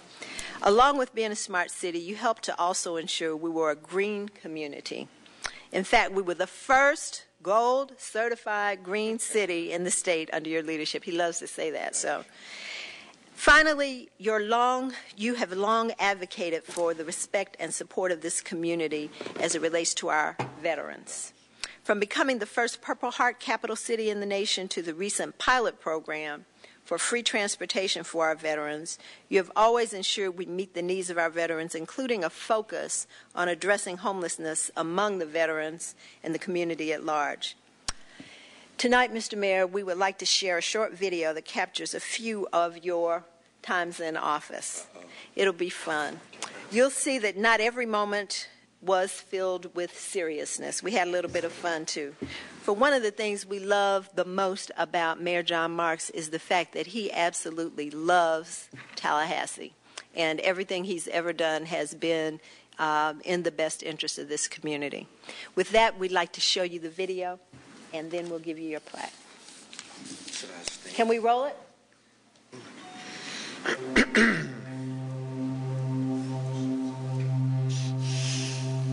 This race is about what Tallahassee should be.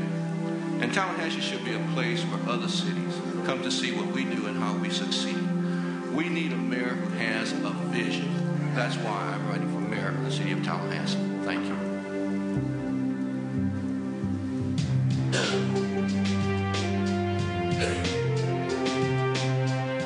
I state your name. I, John Marks, do solemnly swear that I will well and faithfully perform and I will well and faithfully perform the duties of the office of mayor the duties of office of mayor on which I am now about to enter. on which I am now about to enter. So help me God. So help me God.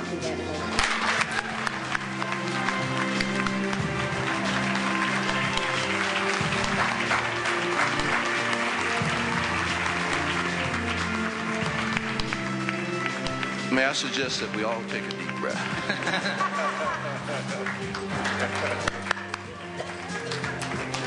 You know, this thing has happened so quickly, it hadn't all soaked in yet until probably just a few minutes ago. And it is beginning to really, really soak in. And the pleasure and honor of being here and sitting in the seat is just overwhelming.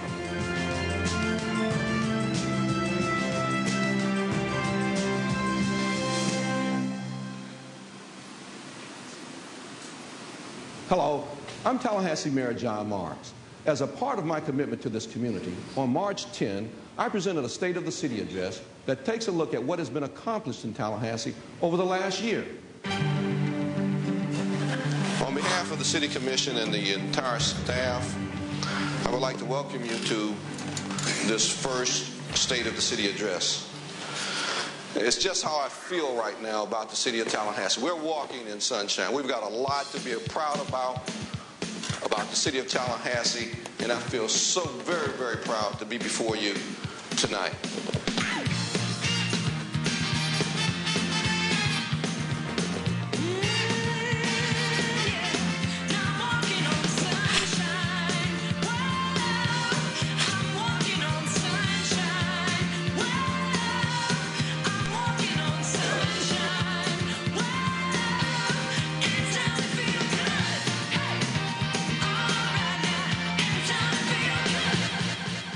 Tallahassee is a city in transition, and there's no better example of that than this groundbreaking.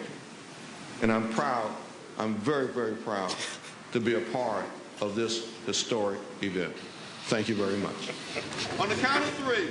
1, 2, 3. Well, if you see a big smile on my face, you all know why. You know, today we proudly celebrate the grand opening of Danfoss Turbo Corps here in the city of Tallahassee. And I'm glad that Danfoss figured out that air-conditioned compressors work a lot better in Florida than they do in Canada.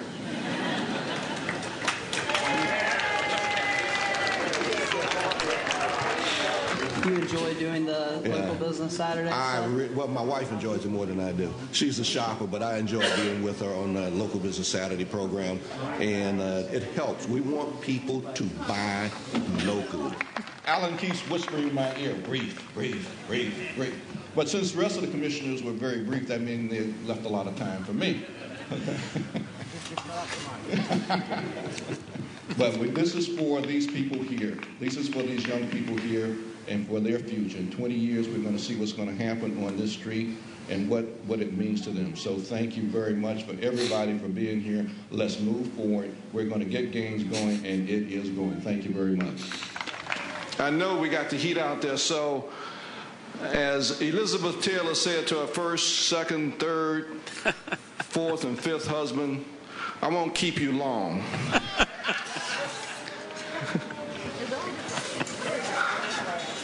This building, this moment in time is proof positive that local government and the people of Tallahassee and the people of Leon County, that we care, and we care about our entire community. Thank you very much. Thank you very much for everything you are doing for this community.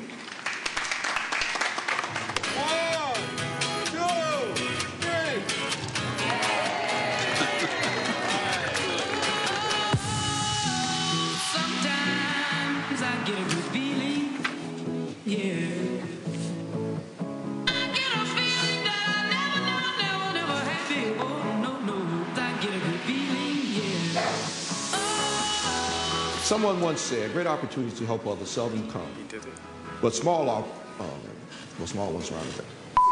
Hold it up some more. Oh, let me do something. Hold this for a minute. Someone once said, great opportunities. Someone once said, great opportunities to serve and help others seldom come, but small ones surround us daily.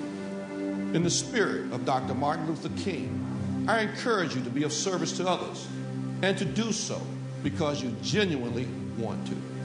As mayor and on behalf of the City of Tallahassee family, thank you for letting us be your public service.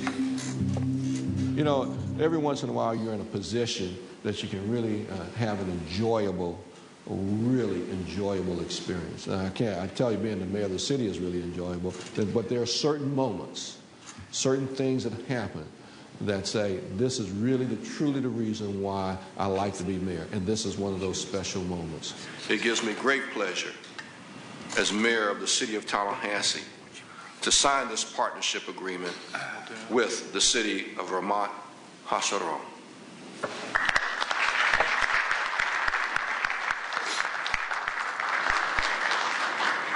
Add your voice to the 7th Annual Mayor's Summit on Race, Culture, and Human Relations. Highlights include a debate on immigration, a survivor story of the Holocaust. Of course, we'll have heart-to-heart conversations and much more.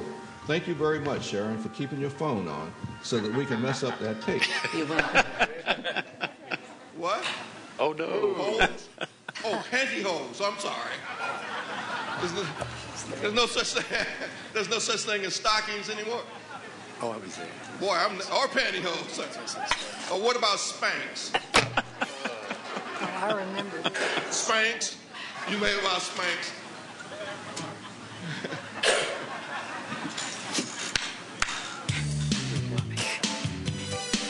We can do this. Your July utility bill, look for a mystery code. On Facebook and Twitter, for those of you who like to twit and Facebook, whatever that is, tweet. Shows you how much I know. And they say something about there's a hashtag thing going on too.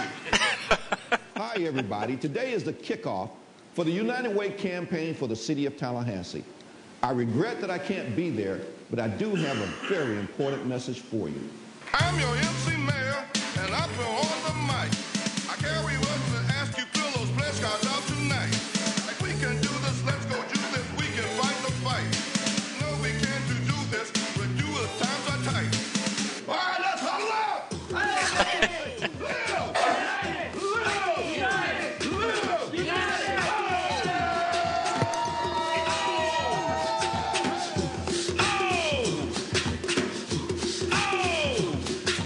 Open Gangnam Style.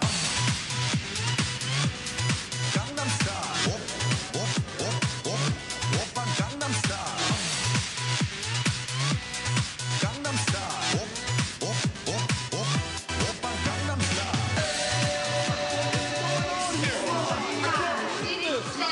I can't believe this. Wait a minute. This okay? This is okay. You like it?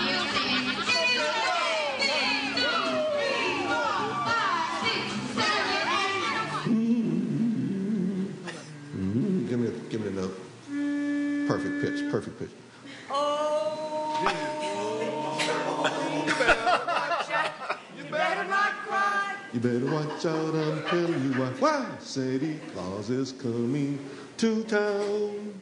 Do you think any of us like doing this? No, sir. Get 1, 2, 3. Here comes Santa Claus, here comes Santa Claus, right down City Claus Lane.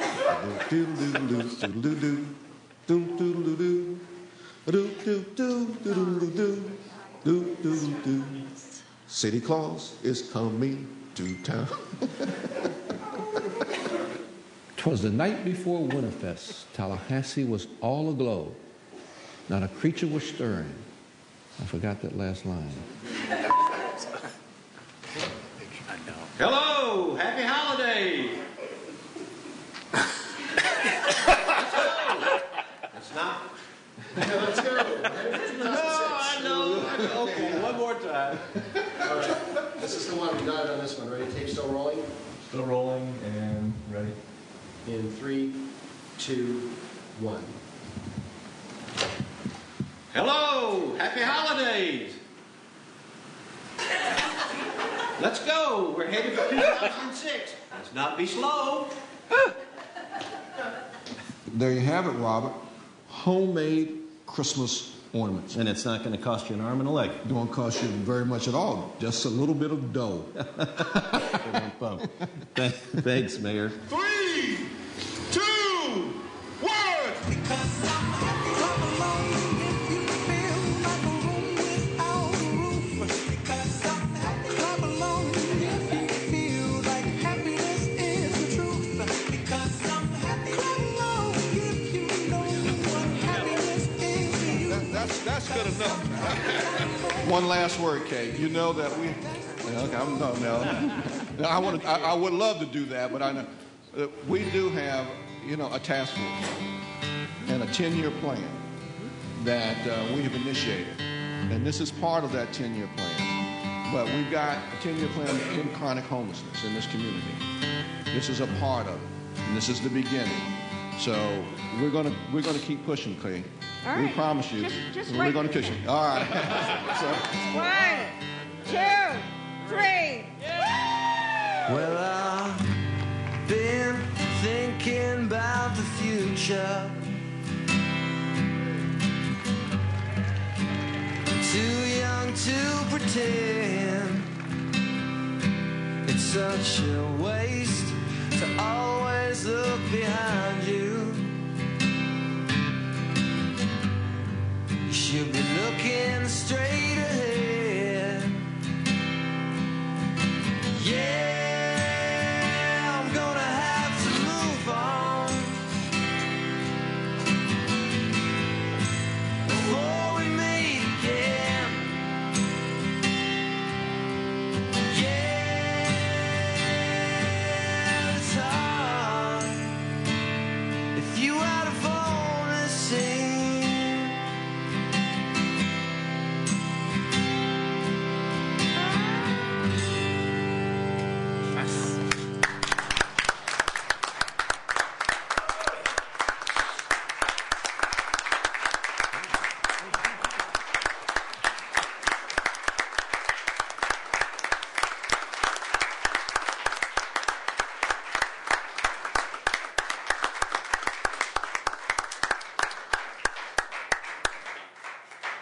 Mayor Marks, would you come up again? And Mrs. Marks, would you come up too, please? We have several presentations to make. The first two, Mayor Marks, is for your service. You've gotten several of these. As mayor from November 2010, November 2014. And we thank you. We also, Mr. Mayor, want to give you a plaque in grateful appreciation of the 12 years of devoted services that you provided to the people of Tallahassee as Tallahassee's longest-serving mayor, February 28, 2003 through November 21, 2014. And Mrs. Marks has been right there by your side, and we appreciate all that you've given to this community.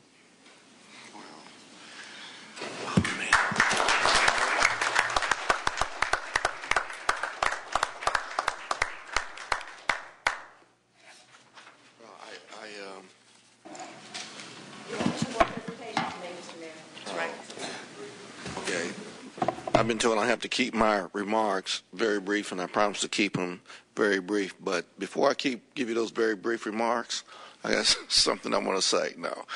Oh,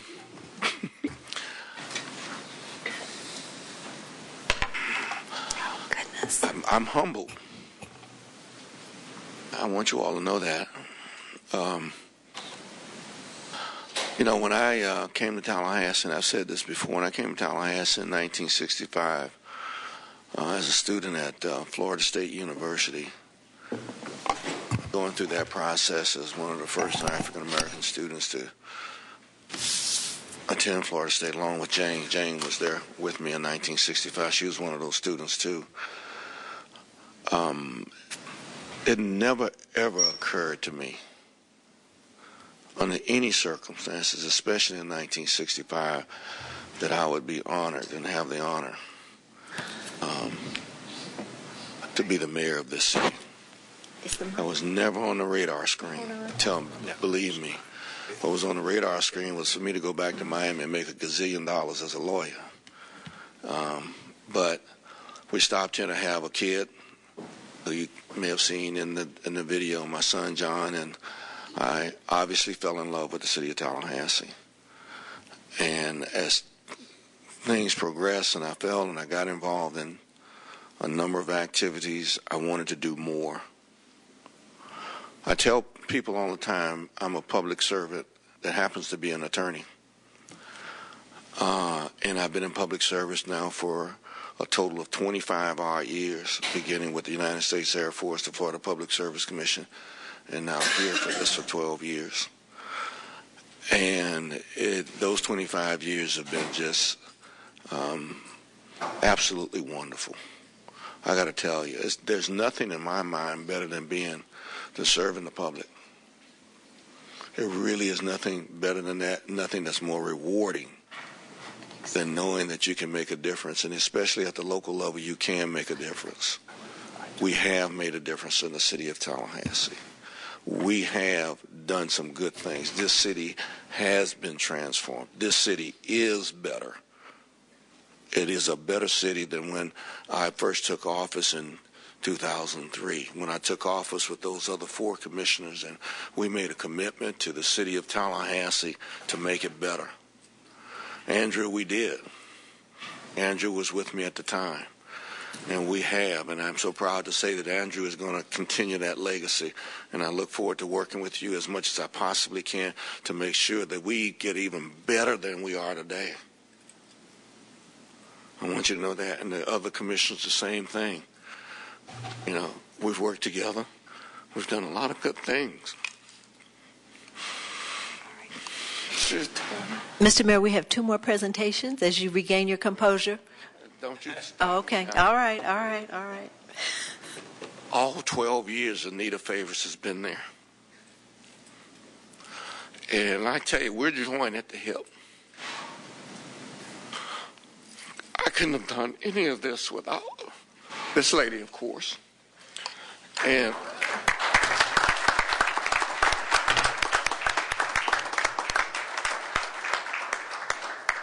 done it without Anita. And her guidance. We've had our moments, but we've had more good ones than we've had bad ones. And I want to thank you, Anita. I want to thank the staff. I want to thank all the elected officials. I want to thank all of the elected officials that served with me during that period of time, because we have made the city of Tallahassee better. We have. And I'm proud of that. I love this city, as you've indicated before. I truly love this city, and I will continue to love this city, and I continue to work as hard as I can to make sure that this city is a better city than it is. Alan, thank you. Alan was my first aide, and boy, we had some times together even before I got elected. Then we had some great times after I got elected. And all of those who have served as my aide. Melissa, stand up. Go ahead. And our newest one, Amelia, stand up. Amelia's only been with me about 3 months, but she's just a wonderful person. And I really appreciate that, man. Jane is hitting me in the back and telling me to stop. But don't worry, I'm getting the mic. Mike Sheridan, my brother. We have adopted each other. We haven't sworn the blood oath. I don't think we cut our fingers yet, but we will do that possibly someday. Cut our fingers and make sure that our blood flows together. But Mike has been with me, and I've been with Mike for 30 plus years when he asked me to be on his board at Friends Benefits Management Company. And we've been together for those 30s, and I do consider him to be a brother. He's got an Irish background, and I have an Irish background. My great-grandmother was Irish, and he's Irish back. And then my home girl, Judy, she's from Miami, and she went to high school right down the street from mine. And Judy has been very wonderful. And I got to tell you, one of the highlights of my life was when they asked me to perform their marriage ceremony. Can you imagine? I had to go out and get a notary public thing, and so I can do it and make it legal. Okay, I'm through for now, but you Mr. know, Mayor, Max Stout has a presentation. Max is my chief of staff now. He didn't raise his hand. He filled in. Max went from from an intern to an aide to a chief of staff in like 3 months. He's good at it. Thank you, Max. Thanks, sir. I'm stepping back. 2 more presentations. My pleasure to invite Mike and Judy Sheraton to the podium.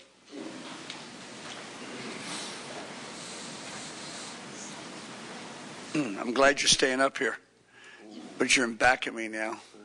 You've always been on my back. Thanks, brother.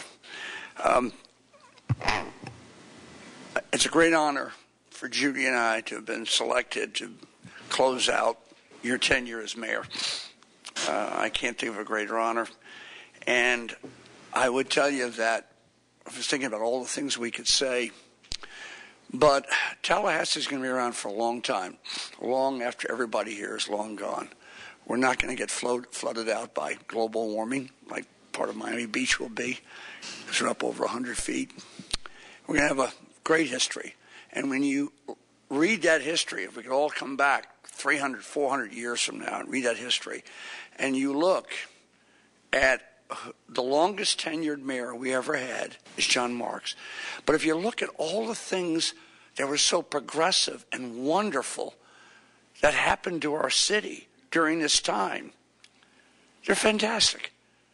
I'm not sure there's many cities in the United States that have made this progress during this time period. Our evolution. Things that we take for granted today weren't even around 12 years ago. And that's where we'll look back. John, not too many people get to be immortal, but you get to be immortal. And we have a gift to present to you that was paid for through personal and voluntary contributions by city employees and other members of the community. And I'll let Judy present that. Home girl. Mayor Marks, it is my honor and Mike's honor to present you with this beautiful original painting by one of 26 Florida highway men. This is by Rodney Dips. In 2004, he and his fellow Florida highwaymen were inducted into the Florida Artists Hall of Fame. And it's our hope that you put this in a place where you will look at it every day. And when you do, you think about the people in Tallahassee and how proud we are. And we hope that you are proud of the service that you have given this community. We appreciate you so much, and thank you. Thank you, Judy.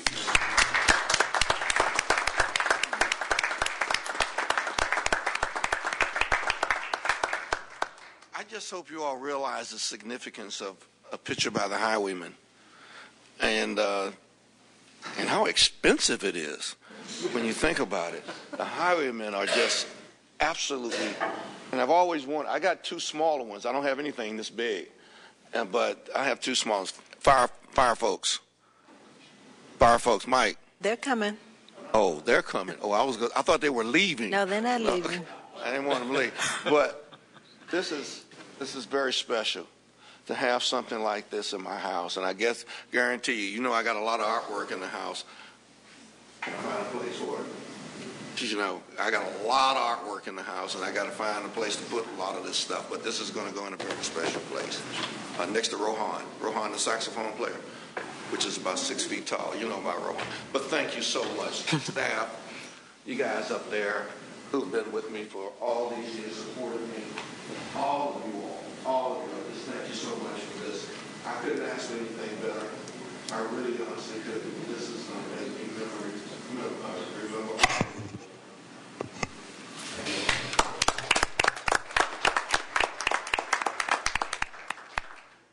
And now, Mayor, we have a presentation from the Tallahassee Professional Firefighters, Mr. Roberts and the rest of the crew. Brought you a little something for our appreciation for all you've done for the city and for all of the members of the community. That's kind of nice.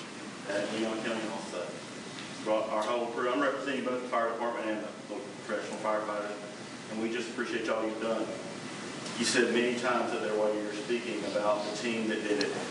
At the end of the day, it takes a leader to do that. So we thank you. I gotta see this. This is absolutely stunning. One of our brothers made this. This is, you don't see this. That's beautiful.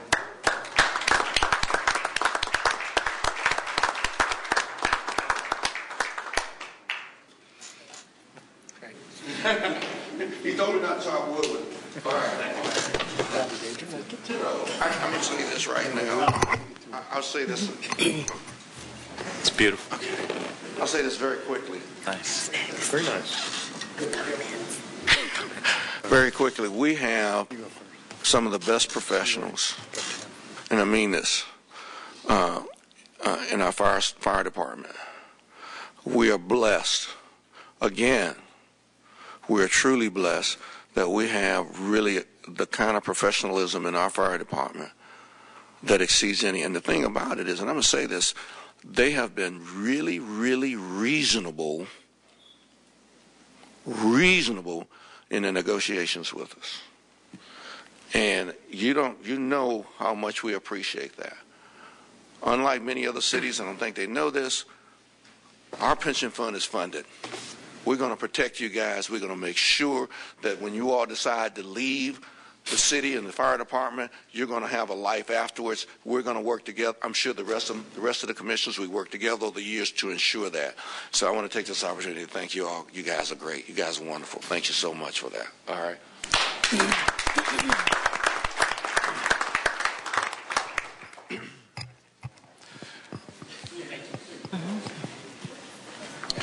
We got a new fire chief. He is doing one hell of a job.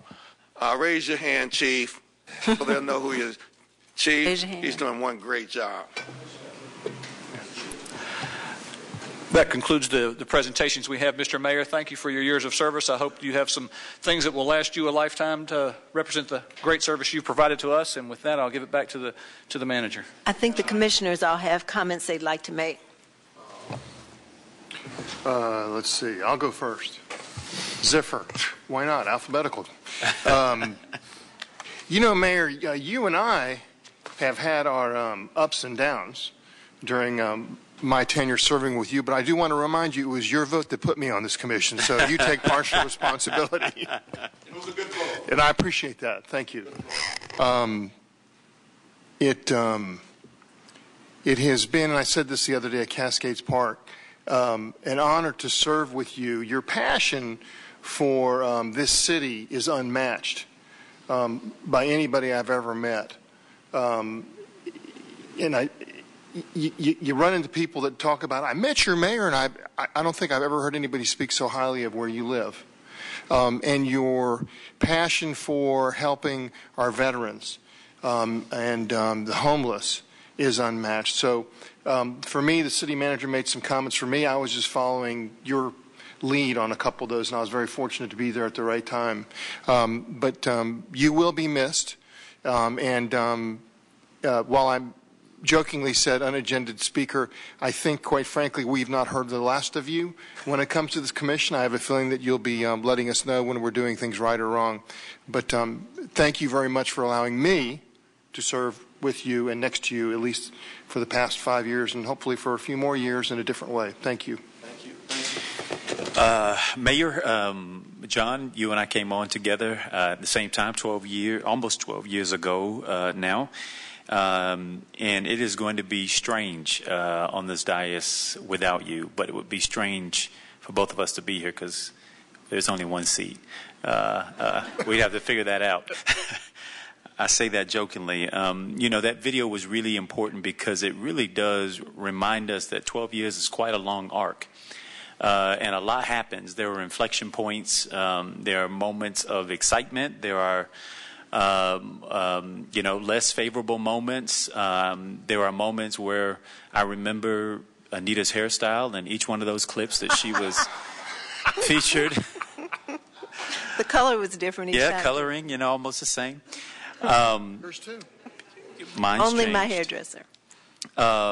But you are built in a very, very special and unique way, and your makeup really met the moment that Tallahassee needed at the time. At your event on Cascades Park, I talked about the skyline of the city changing and all the development, but that's not what I will remember you most for. I will remember you most for the person you are. I will remember you most for a magnanimous spirit, and one that when you came into a room, there's a certain energy that you bring. And regardless of the trials, there's a poem, "We wear the mask. We wear the mask that grins and lies.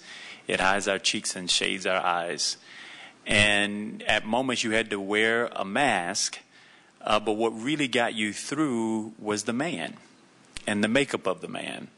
And that's because I think you saw good in people you encountered, even in your archest of enemies. I think you saw the bright side and the glass almost always half full rather than half empty. And we couldn't have asked for and couldn't have had a better makeup of a man to lead our city over these last 12 years in the way that you have done it. As Commissioner Ziffer said, there's very few places you can go where they mention the name Tallahassee. John Marks almost always follows it. And it's because you've left your mark in a lot of different places, and I think in a positive way. And so I am extremely proud to be following your leadership. These transitions are intended to be built upon. That just as you inherited a government that had made progress under Commissioner, then Mayor Maddox, you then took us to a new level, and I hope to expand our reach just a little bit further, and hopefully the person after me takes us even further. And so I'm thankful for your sacrifice. Jane, I am thankful for your sacrifice. We ought to have given you a plaque tonight as well, because you've been there every step of the way as an equal partner in helping to lead and be a face for this community. And we're thankful for that. And Mayor, thank you for your extension of grace. I appreciate the grace that you brought to this position, to your mayorship, to the city. And your energy is absolutely unmatched. Your passion and love for this city is one that I certainly will look forward to striving to reach every day that I come into this building. So good luck and farewell, my friend. Of course. Wow, Mr. Mayor, first of all, like I said at Cascades Park, when it came to marriage, you way outkicked your coverage. Jane Marks is outstanding, and she thank you for what you've done for our city. And also what I mentioned at Cascades is we're part of a really small club. So we share a hometown. We share a Leadership Florida class. As of now, we're the only two elected officials ever was president of the Florida League of Cities. And until next week, we're the only two elected mayors, leadership mayors in the history of Tallahassee. And I can tell you, you surpass anything that I thought of doing.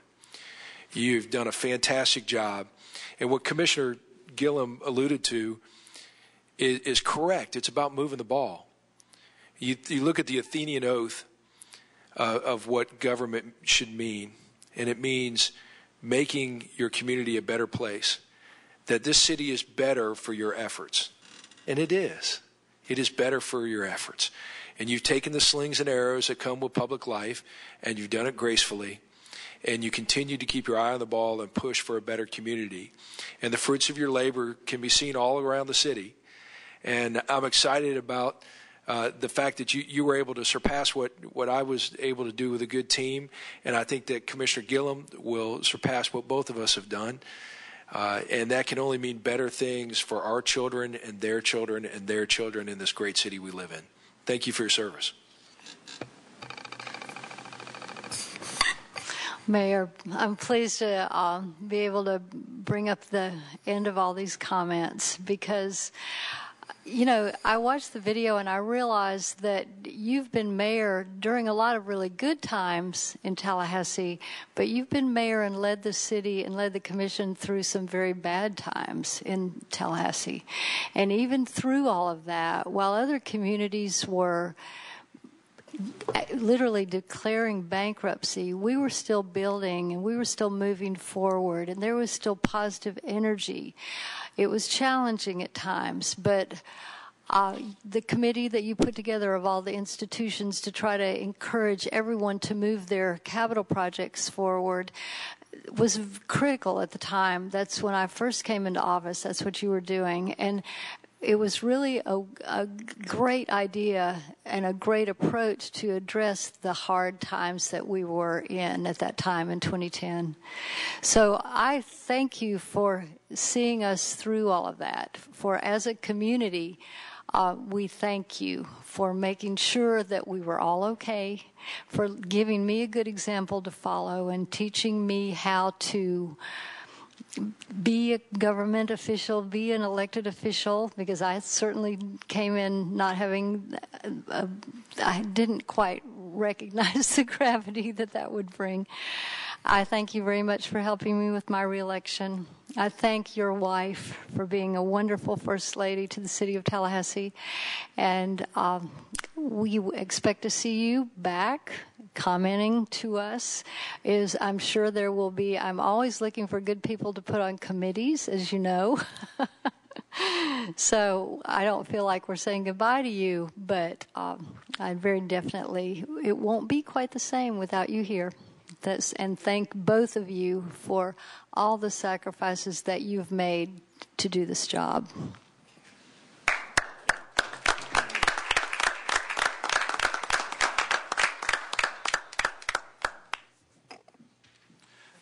Mr. Mayor, as you come up, I think the City Attorney and I would each also like to speak very briefly. I've moved to Tallahassee about 19 years ago. I was here in college, but I have to admit when I was in college I probably didn't pay a lot of attention to local government, like most in college. But for the 19 years I've been here, you've been mayor most of the time that I've lived in Tallahassee. I've worked for the City of Tallahassee a little over 12 years. That means you've been mayor the whole time I've worked here. And so for me, you're the mayor. I'm going to have a period of transition and adjustment to get used to somebody being in that seat. And I know we've got quality people here, and Commissioner Gillum will do a fine job, but you've been the mayor. And if a man's known by the company he keeps, then you're a man of the world, because I don't hear anybody, whether it's the business community, social services community, anywhere else say anything but good things about John and Jane Marks. And so I think that's to your credit. I also wanted to comment that at the Gain Street event, I knew that you were a man of the world, because as you were recognized, there were people from the Irish community who said that you were their brother, and there was someone from the Asian community who said that you represented their community, and I was concerned that at some point I was going to have to speak up for the African American community. But even that was represented, and I think that speaks well to who you are and how you care about every citizen in Tallahassee, and we thank you for your service. Thank you, Jim. I really appreciate that. I really do.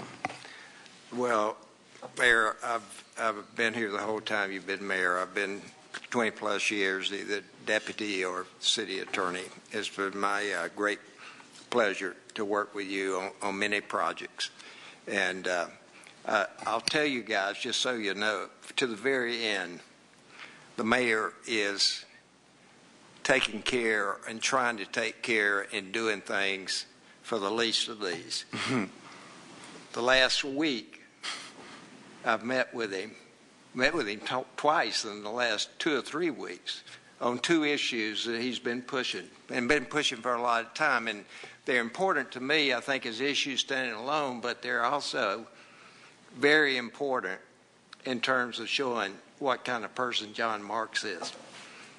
He's very concerned about equal pay in this community.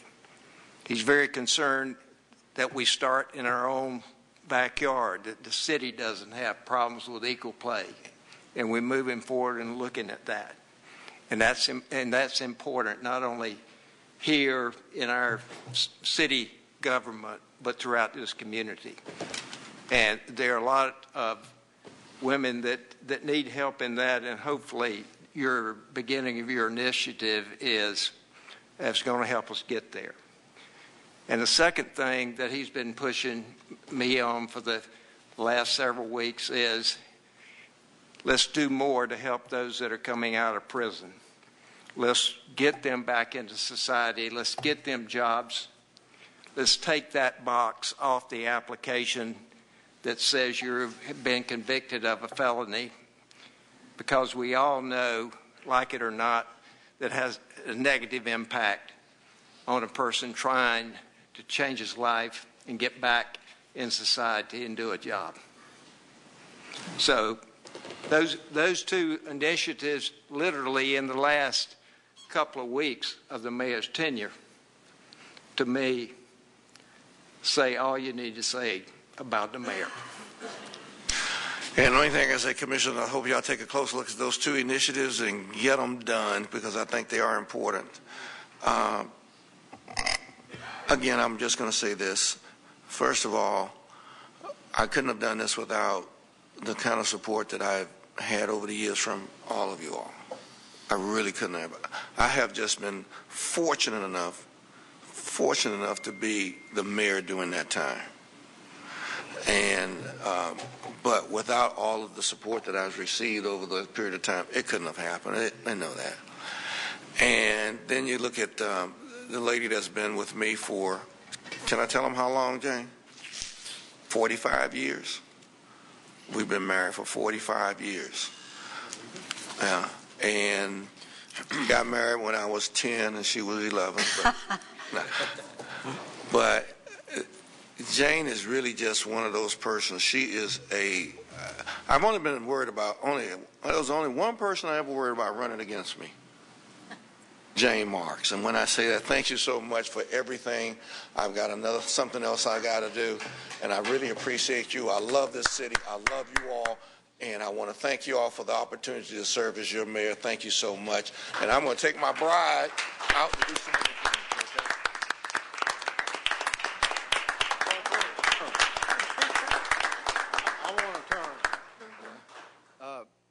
Mayor, when you first got elected 12 years ago, I remember I talked to a common friend that we have that used to work with at the Public Service Commission, and I asked him, I said, Jimmy Ray, what kind of man is John Marks? And he said he's very personable, very likable, and very passionate about what he believes in. And I can tell you, over the 12 years that I worked with the city, I found all three of those characteristics to be true. And I want to personally thank you for your support for the audit function. I remember one time when I was first appointed, I was very nervously went up to see you to talk about a particular issue that I was planning on disclosing in an audit report. And I'll never forget what you said to me. You said, Bert, do your job. Report what you have to report, the facts and your conclusions. If there's any fallout, we'll deal with it. That's integrity. And I appreciate that, Mayor. Thank you, Bert. Thank you so very much. Okay.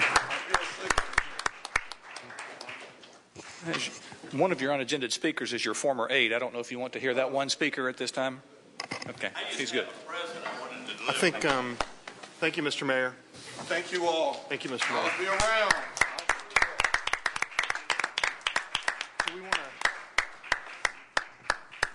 So are we taking sharing of ideas now or unagendaed speakers? We're on target issue updates. Target issue Pro Tem, updates. yes. And the first one is long-range planning with Commissioner Miller. Commissioner Miller. I feel like this is a little bit mundane after all of the last 30 minutes or so. But in an effort to meet my responsibilities to report on you, I'm going to make this very, very quick. This is the Long Range Target Issue Committee from October 22nd. We started out with a video that has been produced by our staff to educate the public on the problems of nitrate loading to Wakulla Springs. Right now we're in a process where the next steps to be taken are being determined by DEP, and this is an effort to educate the general public. Our staff direction was to proceed to educate the public and to continue the campaign into next year, incorporating the use of WCOT and other media outlets as whenever possible. So I hope you get a chance to see that at some point in time. Second item was proposed abolishment of the Urban Design Committee. This commission was established back in 2004 to promote high-quality development, but with the advent of several other initiatives over the years, the committee's hardly ever meeting, and so the staff asked to disband this committee, and they were directed to by Commissioner Maddox and myself to finalize an ordinance to abolish this committee.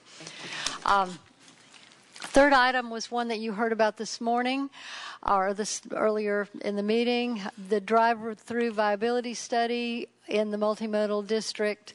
The staff was directed to extend the area where drive-throughs can be allowed very slightly, and that is in ordinance, the proposed ordinance number 1201 that was introduced tonight. So there will be a public hearing on that coming up in the next couple of weeks. We discussed elder care services and the possible joint efforts with the Tallahassee Senior Center, and the committee action was that there's a mutual agreement to have a discussion regarding the need for a joint campus to house the senior center and elder care. This is back into the hands of staff to just come. As you know, we've only just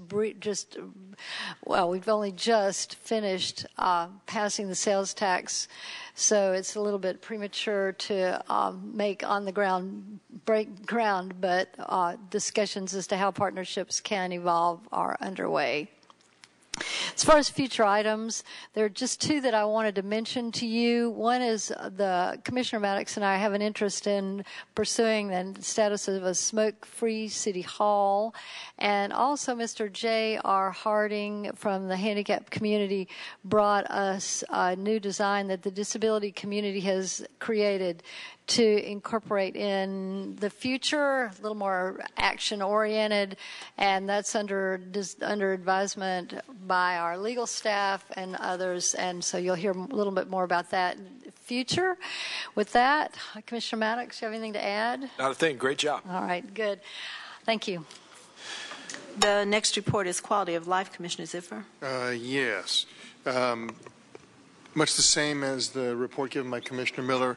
The Elder Care Services made a presentation to our target issue group, and we've asked them to assemble more folks that are involved in delivering services to the elder community and working with our senior center and our staff to come up with potential opportunities that we might do together. I think we're a bit premature in trying to identify a building for them, and so we've asked them to come up with a more defined need that they specifically have, and we see how that fits in with the other services that are provided in our community.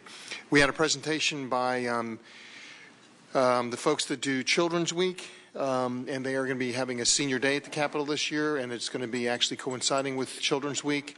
And they've asked for some city support, which we've asked staff to come back with some recommendations on how we might be able to help them. EPR gave us an update on a couple of grants that they've been working on. One is the implementation of the USDA Farmers Market Promotional Program, and the other one, the Green Cleaning Pilot Program, which both of them I was very much impressed with, and I think we've had great successes there, and particularly the farmers market. We approved their initial recommendations on the Green Print Intermediate implementation process, which includes them coming back to us now on a time frame and specific things that they'll be implementing that will make it through the target issue and then eventually back up to this commission. That was what we did in quality of life. Commissioner Miller, any other comments? No, sir. Good. Very good. The last report is economic development, and Commissioner Gillum, are you prepared to give that? You know what? We actually only had one item, and it was the promise zone, which we dealt with earlier. So that's my report. Great job. Okay. Well done. Fantastic. We're on unagended speakers. Good. We have three speakers, Mr. Mayor Pro Tem. The first is Erwin Jackson, followed by Harry Brown. I'll remind speakers, as with our earlier speakers, if they will give their name and address for the record, we will appreciate it, and they will have 3 minutes for their remarks.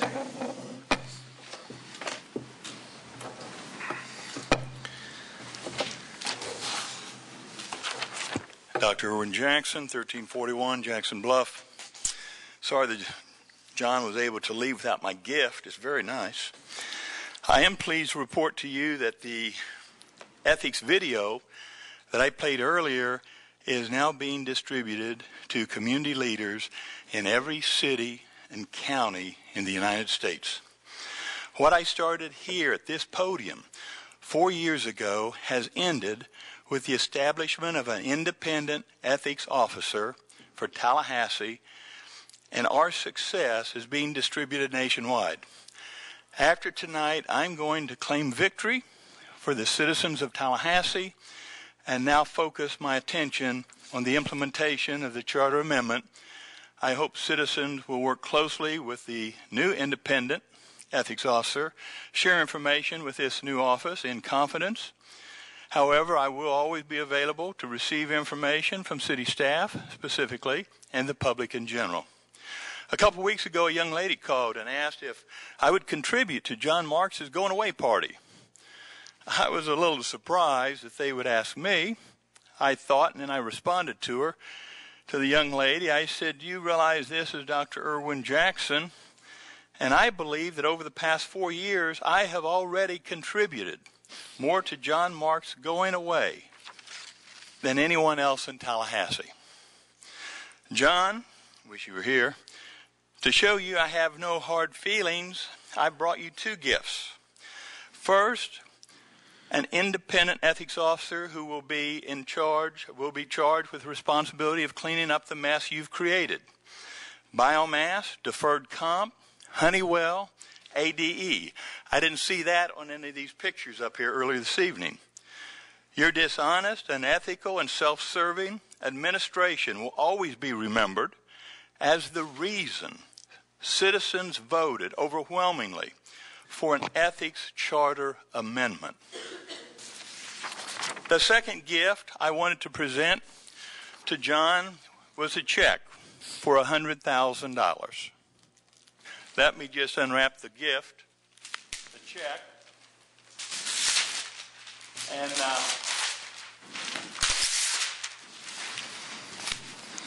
wanted to personally give this to him because I've been asking him for 4 years that he would return the $100,000 that he's stolen in deferred compensation money.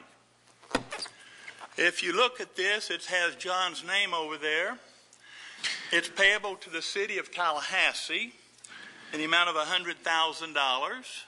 Excuse me, your time's expired. The memo says repayment of deferred compensation scam of Tallahassee.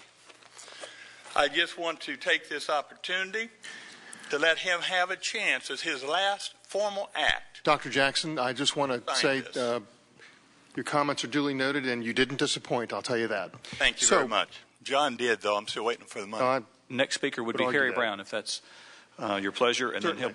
then he'll be followed by Alan Williams.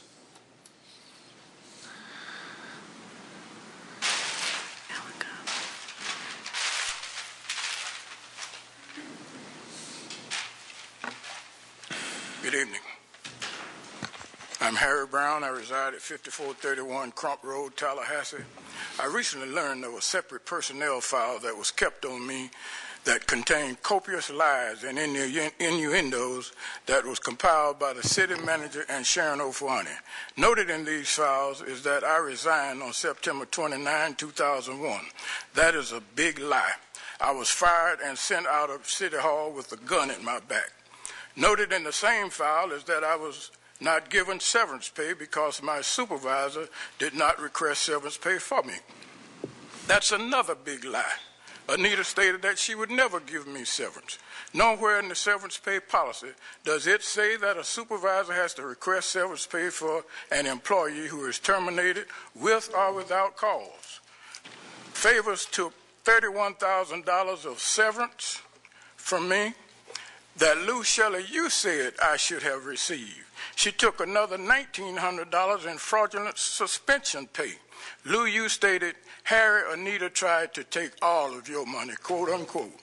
Lou, you even stated that she does not listen to her legal advisors, that she never should have had Sharon O'Fahony investigate the claim of sexual harassment against me because she was biased against me, and that she should have never hired Marlon Brown because he was not qualified for the position.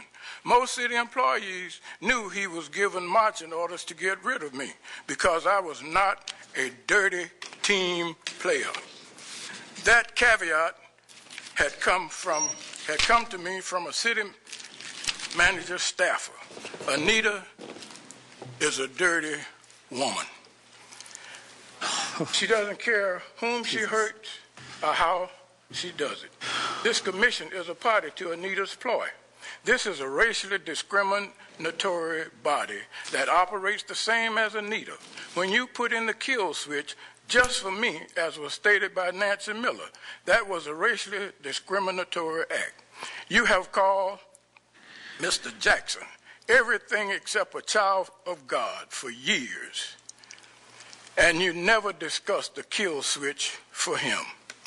3 lawyers sit on this dais allowing this to go on. It is scandalous, cold, and callous. What you are allowing to happen to this community, it's time for the racism to stop. Then we will have a better community to live in. This government is racist.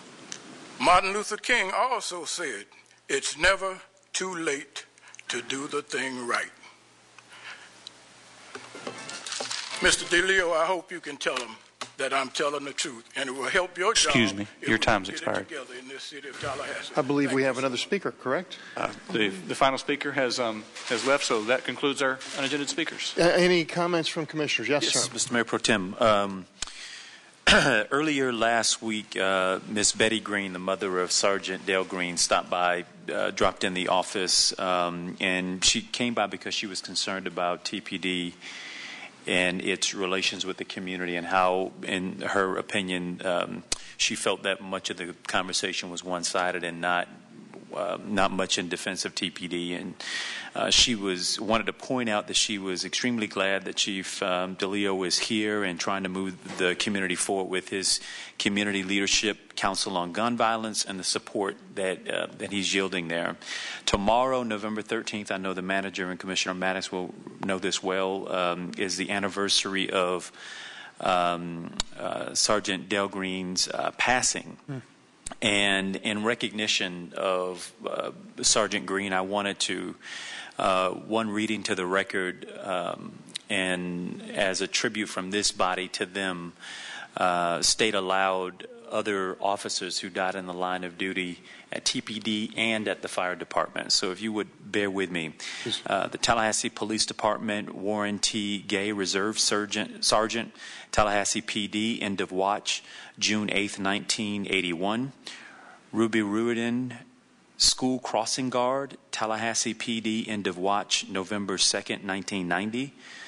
Ernest Kearns Ponce de Leon, Police Officer, Tallahassee PD, end of watch, July 8th, 1988. Daniel Dale Green, Sergeant, Tallahassee PD, end of watch, November 13th, 2002. Michael P. Saunders, Police Officer, Tallahassee PD, end of watch, 12/12/2002. Tallahassee Fire Department, Lewin R. Spear, a Tallahassee Reserve firefighter, which formed May 1st, 1930, died in a warehouse fire on Sunday, November 30th. And I want to thank, obviously, the men and women who serve our city dutifully every single day, many times without daily thanks and appreciation, and let them know that on behalf of this City Commission that we have great appreciation for their work and for their sacrifice. Thank you, Mayor Pro Tem. Very well done. Any other comments? I've got a couple. First of all, thank you, Commissioner Gillum, Mayor-elect Gillum, that I'll never forget November 13th. And as long as I live, and Miss Betty is a wonderful lady. Yes. And to all of Dale's family, you remain in our prayers, and Tallahassee owes you a debt that can never be repaid. So thank you so much for recognizing that. I had one more happy thing, and then just a comment. This is No Shave November. Uh-oh. and I am growing this white mess on my face to raise money for Fanconi anemia, which is the Kids First Fund that our coach Jimbo Fisher and his wife Candy have been supporting so strongly. So I'll be raising money for that charity for this month and putting up with these white whiskers in the meantime. So I wanted to make sure the public knew that I wasn't trying to emulate Commissioner Ziffer. That there was a not many people are a method to my madness. It's hard to you can't duplicate success, right? Yeah. And then finally, I mean, I try not to speak about the unagended speakers, but man, classless. Can't buy it. You can't teach class, I guess.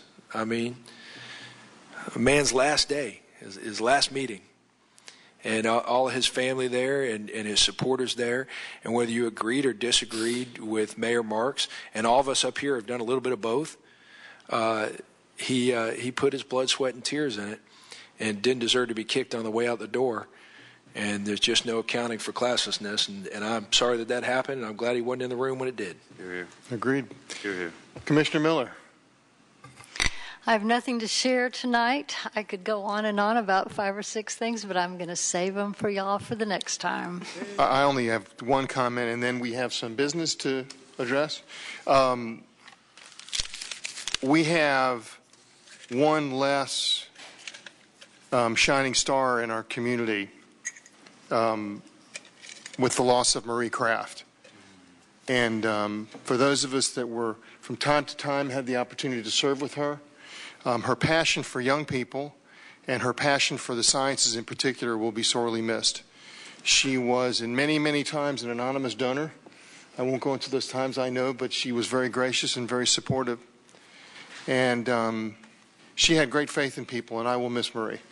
And I know a lot of us that had the opportunity to meet with her will feel the same way. So to her family, we wish you the best, and we're sorry for your loss. Now, let us start at the very end. We each made something, and then we had, how much was raised? I'm just curious. Over $200. Over $5,000 was raised.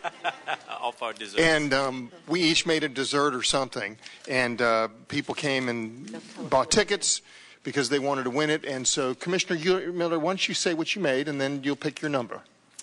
I made my Aunt Loretta's brownies, and the winner is... Now, these are legal brownies, correct? No. Okay.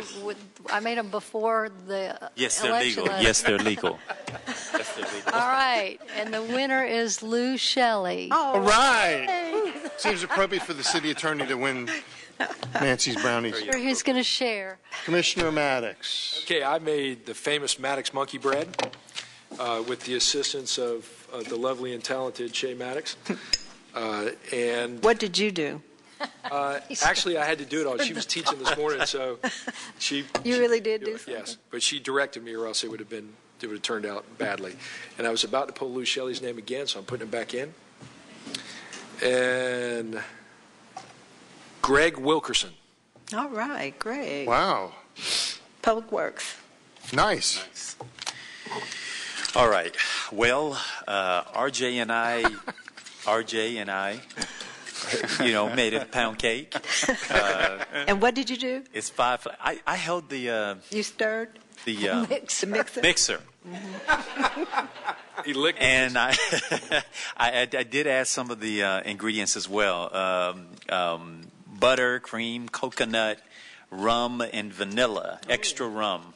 Nice. And so congratulations to whoever is the winner of this. And I think that the legal cheated because Linda Hudson Oh, my goodness. Maybe they got the most tickets. is a winner. You're my friend. We're going to talk after this meeting. I just like a slice. Now, congratulations. Congratulations. I will say this. I believe, without a doubt, Commissioner Gillum had more tickets in his. Now, I'm not suggesting, Angie, there was any foul play, but I did see her moving things around while we weren't looking.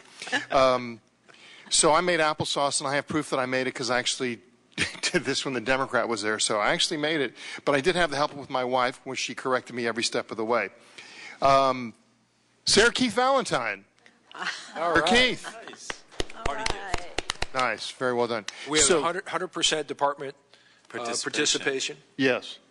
So Fourth thank floor. you to all of them. Any? Yeah, and I randomly pulled out like. Oh, I'm sorry. Wait a minute. Well, Mayor Marks did a pumpkin roll, and so here are his tickets. And Sure how to take that. the winner is Michelle Davis. All right. Right. Okay. Look good, too. Okay, and I have something called the bonus basket, which I don't know what that is. What is it, Allie? Wine, a gift card. Oh, yeah. Okay. Mary Kay Cosmetics. Oh. All right. Goodies. Okay. And the winner is Lou Shelley. Oh, no way. No, it isn't. It is Rick McCraw. Rick McCraw. Rick McCraw. Yeah. Well done. I randomly pulled out a handful, and Gil Ziffer is like 20 of them. Well, I put 20 tickets in there. Any other comments? Then, I Happy birthday. Oh, I'm sorry. Wait a minute. We would all like to wish our colleague all the way down at the end, Nancy Miller, a very happy birthday. I don't think we're going to sing, but we all do want to wish you a happy birthday, Commissioner Miller. Happy birthday. And on that note, this meeting is adjourned.